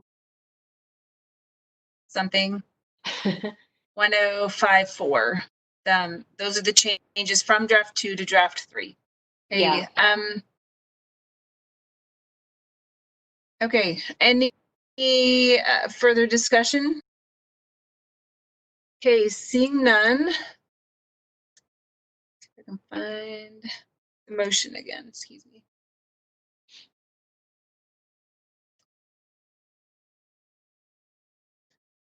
Okay, the motion before us is we're on the amendment. So we are moving from draft 2 to draft 3. All in favor of the amendment to move from draft 2 to draft 3, please vote.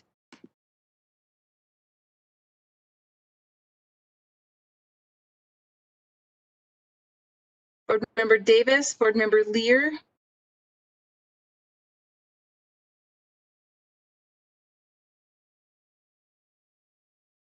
Board Member Lear, are you present? I just had word from Carol that her connection is off. So I think she's trying to get on. Okay, thank you. Okay, so that motion passes unanimously. Board Member Lear not present for the vote. Okay, so that takes us back to the main motion, which is to that the board approve R277701 draft 3 on second and final reading. Any discussion to that motion? I see none. Please vote.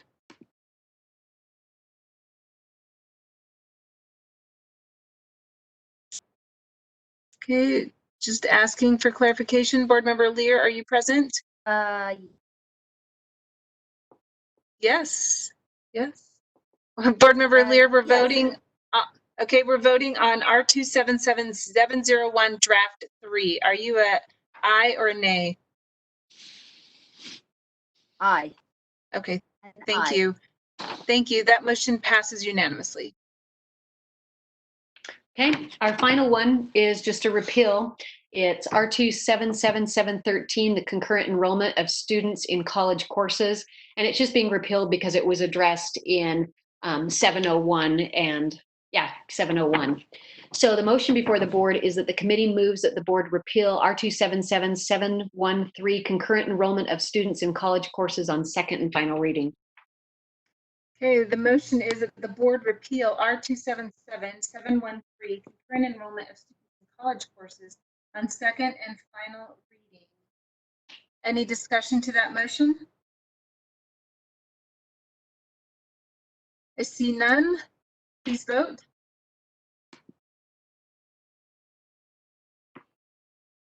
Okay, that motion passes unanimously. Thank you. And that concludes the report for standards and assessment. Great, thank you very much. Thank you. Okay, next on our agenda is rules impacted by budget reductions. Deputy Superintendent Angie Stallings. Yes, thank you. Sorry, I was trying to turn on my video there and it kept moving for some reason. Good afternoon, board members. Angie Stallings, Deputy Superintendent of Policy. What we're asking for today as staff is some authority from you for us to go in and amend a number of rules that were impacted by the budget changes in HB 5012 from this last special session and other legislation that made adjustments to budgets related to 2020 general session bills, as well as existing programs that may have been cut significantly or completely. In the background on Civic Clerk, you'll see we listed a couple of examples, including 2020 SB 99, HB 67, and SB 93 as policies, bills, programs that were impacted by those budget adjustments. In the case of these three, the funding for those three programs was completely cut. So what we'd like to do, similar to the legislature, they've kept those programs on the books, meaning the statute will stay in place. All of those sections of code did have subject to legislative appropriations in them. In practice, we haven't added that language to our rules because in general, we only enact rules or create rules once not only bills are passed, but funding is attached to them. But in this case, we do have a number of rules that have already been enacted and are in place that require certain things of LEAs, but there's no funding attached. So what we would like today is for you to give us the authority to go in and include subject to legislative appropriations where appropriate, and those words only, those amendments only, to certain rules, and then just refile them with the Office of Administrative Rules without bringing each of those rules to you for your consideration. So it would be similar to what we do when we identify non-substantive changes. We just take care of those, like if we find a cross-reference change that is wrong.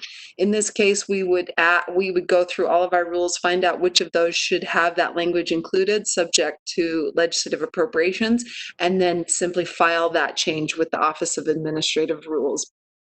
I'm happy to answer any questions. Yeah. Board Member Marsh. Board Member Lear. So is this, Angie, sort of connected? Are these the kinds of programs that the board could look at its discretionary funds and perhaps for a partial program or something along those lines? Would that be accurate? Yes, that's a good point. And I have thought about whether or not we should say subject to appropriations or subject to legislative or board appropriations, because you're correct. There is a possibility, it hasn't happened in the past, but if we have some one-time funding, there is a possibility that the board could authorize some funding maybe for the 2021 school year to cover that program. And so if that were the case, we could change it to subject to appropriations. And that way, if the board funds it, then the rule takes effect. If the board or the legislature does not fund it, then it wouldn't take effect or we wouldn't implement it. But it's been, as far as I know, we have not had experiences where the boards had the money to do that in the past. But yes, we could say subject to appropriations. And then that way, if the board does find money to pay for that, the rule would be effective. Or if I can follow up. Appropriations or board funding, maybe legislative appropriation or board funding. That's Maybe what, that would or even just funding, but I'll leave the wording to you. I just would like to leave that opportunity open because it's to me that part of a program's better than nothing at all, rather than hanging on to our money like a rainy day fund, which I'm not a fan of. Thanks. Good point. Thank you. Okay, I see no other questions. Board Member Earl. So will you just notify us which ones those are? I know you've listed several, but you're indicating that there could be more. Is that accurate? Correct. That is accurate. What I could do, Board Member Earl, is I could, once we create a list of all of those, just have an information item on the consent calendar, if you'd like, reporting which of the rules we amended based on this authority. Yeah, that would be great. I don't think we need to go through all of them and vote on them, but I do think it just being aware of what they are would be important.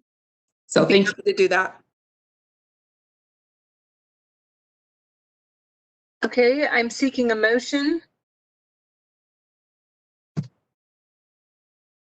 to authorize staff to amend board rules for programs impacted by recent legislative budget cuts by adding the phrase subject to appropriations throughout the impacted rules, and authorize staff to then file the updated rules with the Office of Administrative Rules. So moved. I'll second. Okay, the motion before us is that the board authorize staff to amend board rules for programs impacted by recent legislative budget cuts by adding the phrase subject to appropriations throughout the impacted rules, and authorize staff to then file the updated rules with the Office of Administrative Rules. Is there any discussion to that motion? I see none. Please vote.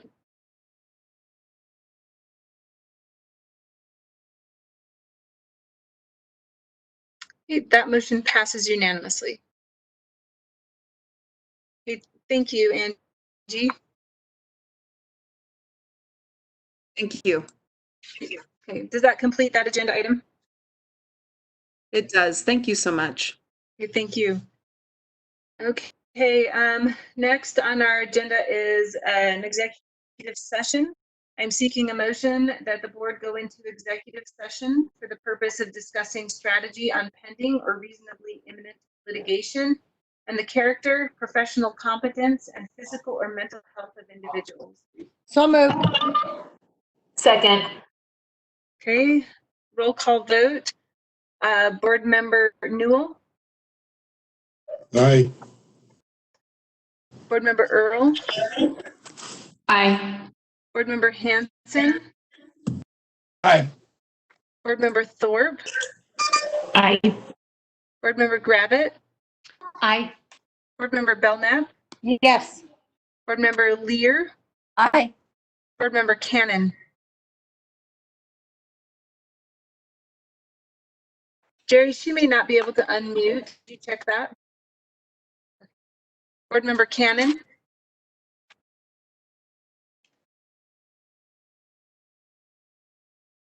Board Member Cannon, you're unmuted. Do you want to try again? Aye. Fantastic. Thank you. Board Member Davis? Aye. Board Member Haynes? Aye. Board Member Marsh? Aye. Board Member Bolter? Aye. Okay, I'm an aye. Okay, we're going to move to closed session.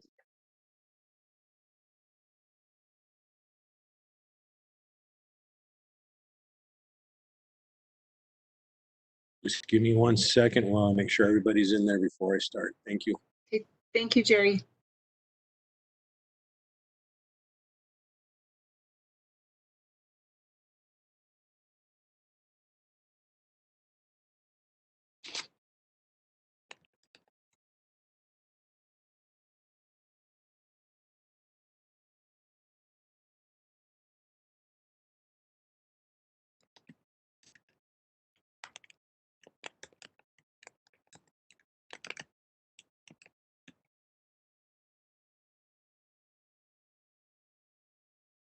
I don't see, Brittany, can you hear me? Yes. Brittany? Okay, I can't see my name there. I'm sorry to remind you that I have to, oh, there I am. I have to just interrupt because I can't do whatever I'm supposed to do to signal I want to make a comment. Yes, thank you.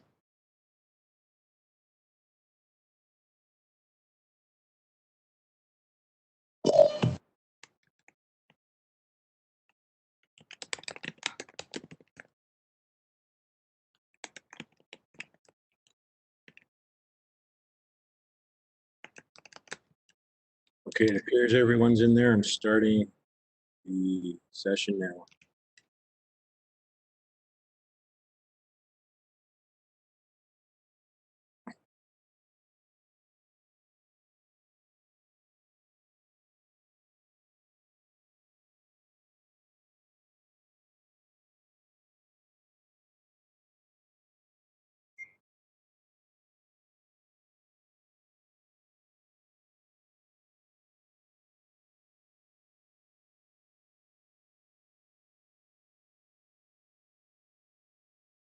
Superintendent Dixon, looks like it kicked you out for some reason. Nope, she got it. Scott Hansen.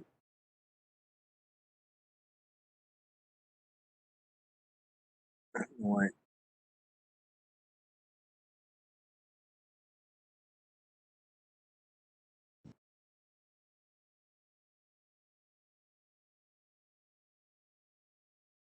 Okay, Board Member Belknap?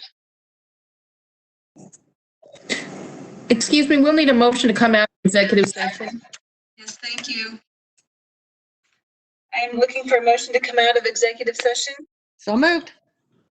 I'll second.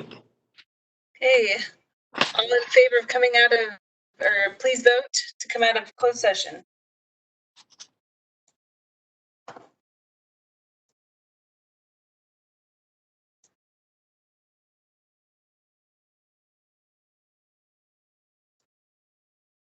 Board Member Thorpe, Board Member Gravitt, Board Member Lear, Board Member Davis, are you back with us?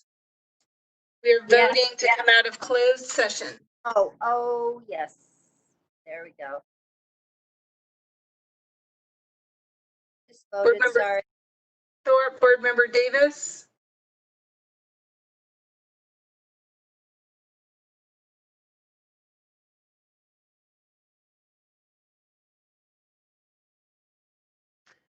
Okay,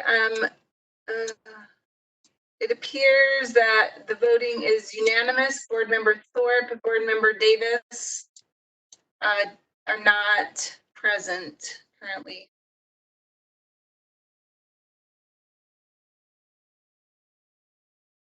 Okay. Okay. Sorry, Just I'm making here. sure I was having trouble connecting. Okay, you're fine. Are you an aye? Yes. To come out of closed session. Okay. Board Member Thorpe, are you here yet? Okay, Board Member Thorpe is not with us. Okay, so we'll move on to executive session action items. Yes, Chair. In case number 19-1618, I move to accept UPAC's recommendation. Okay, the motion before us is to accept UPAC's recommendation on case number 19-1618. Is there a second? I'll second that. Hey, any discussion? So the motion before us is to accept UPAC's, sorry, I'm getting all messed up. So the second, now I'll repeat the motion. Accept UPAC's recommendation on case number 19-1618. Any discussion to that motion? Seeing none, please vote.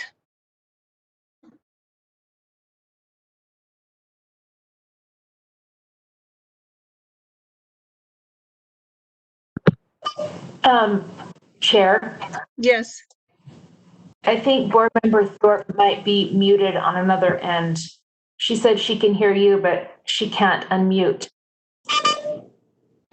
Can you hear me now? Yep. Oh.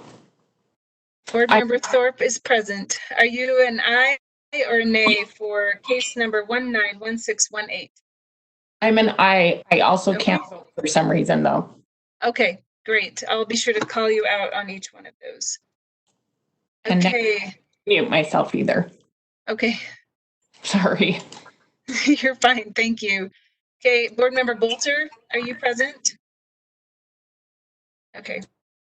Yes. That I was motion. voting, sorry. Okay, great. Thank you. That motion passes unanimously. Thank you. Carry on.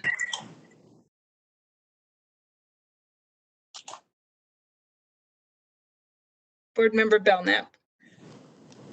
Said the whole thing. In case number 19-1658, I move to accept UPAC's recommendation. There's a second? I'll second that. Okay, the motion before the board is to accept UPAC's recommendation on case number 19-1658. Any discussion to that motion? I see none. Please vote.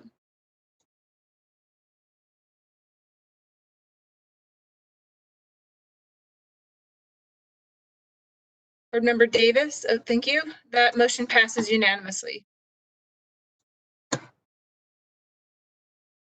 Thank you. In case number 20-1735, I move to accept UPAC's recommendation. I'll second that. Okay, the motion is to accept UPAC's recommendation on case number 20-1735. Any discussion to that motion? Board member, okay, seeing none, please vote.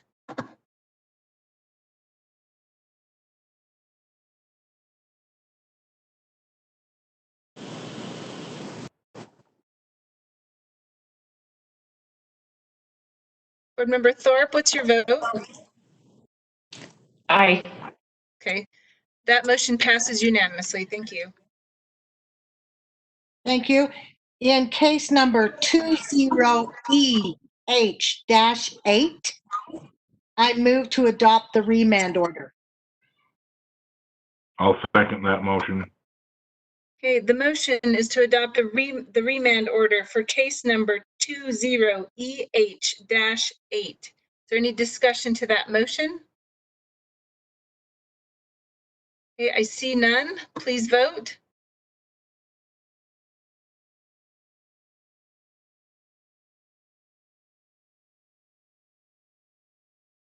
Okay, that motion passes.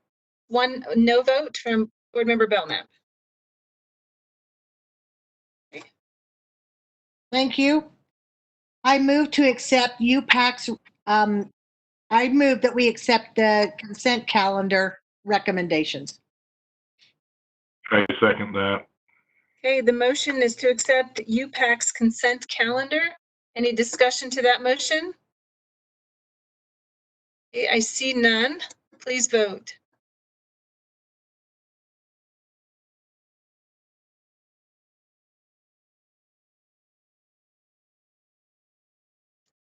That motion passes unanimously.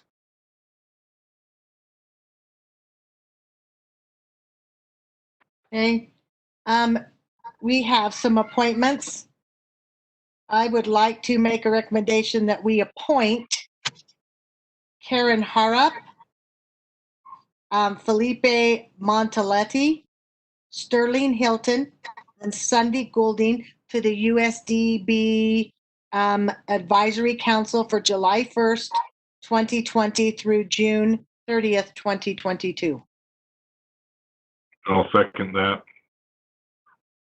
Okay, the motion is that the board reappoint the following individuals to the Utah Schools for the Deaf and Blind Advisory Council for 2-year terms beginning July 1st, 2020. Karen Harrop, Philippe Montalete, Sterling Hilton, Sunday Goulding. Any discussion to that motion? Board member, okay. Seeing none, please vote.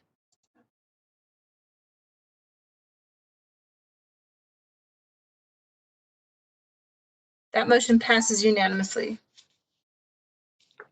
Thank you. I'd like to make a motion to reappoint Kalina Potts, Amado Nyang, John Arthur, Brian Yazzie, and apologize for any names mispronounced, from July 1st to 2020 through June 30th, 2022 to our Access Advisory Committee. I'll second that motion. Okay, the motion is that the board reappoint the following individuals to the Advisory Committee on Equity of Educational Services for Students or Access for 2-year terms beginning July 1st, 2020. Kalina Potts, Amadou Niang, John Arthur, Brian Yazzie. Any discussion to that motion? I see none. Please vote.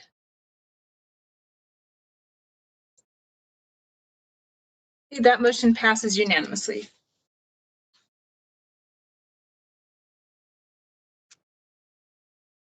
Okay, Board Member Belknap? Yeah, Chair, point of order, please. Yes? Thank you. I just wanted to thank these people for being willing to re-serve on these committees. I think it's really commendable, and we appreciate their service. Thank you. Okay, that concludes item 15, our agenda. Item 16, Chair Huntsman is not with us to give his board chair report. So we'll move on to item 17, if there's any board member comments.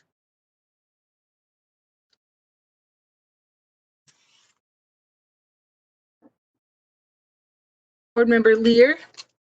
Yes, I'm wondering when we're going to have a discussion or if there has been internal discussion about holding meetings again at the USBE building. I feel like if teachers are going back to school, their leaders should be setting an example that is similar when our risk is so much less than all of those fine teachers.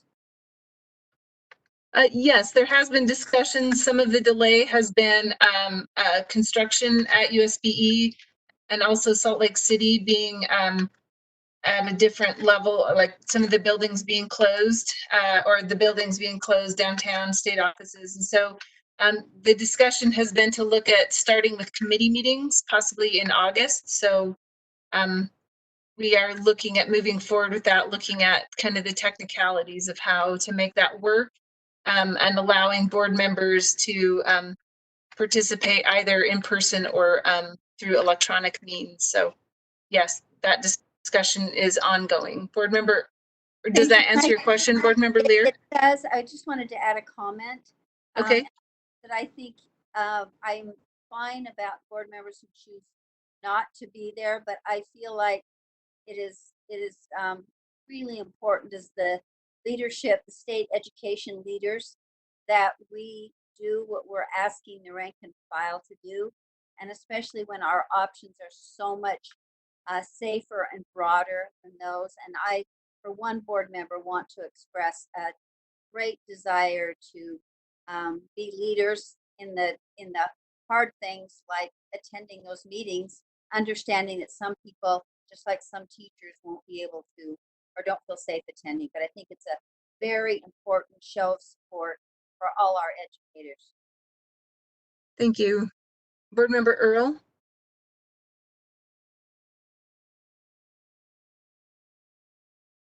Sorry, take me a minute to get resituated here. Yeah, my comment is that we do possibly, if we can't access our building, I know there's a number of districts that have large facilities that we may be able to ask if we can.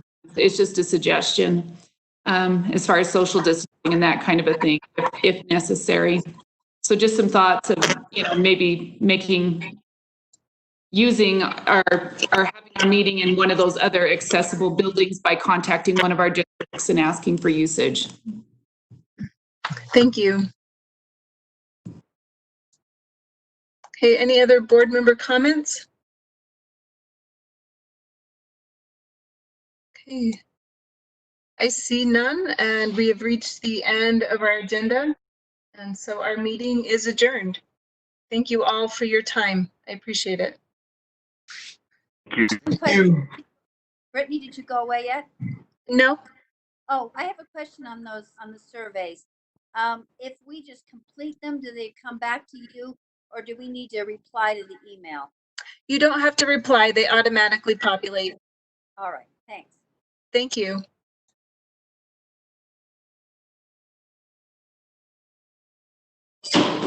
Bye. Have a good week. Take care, everyone. Thank you.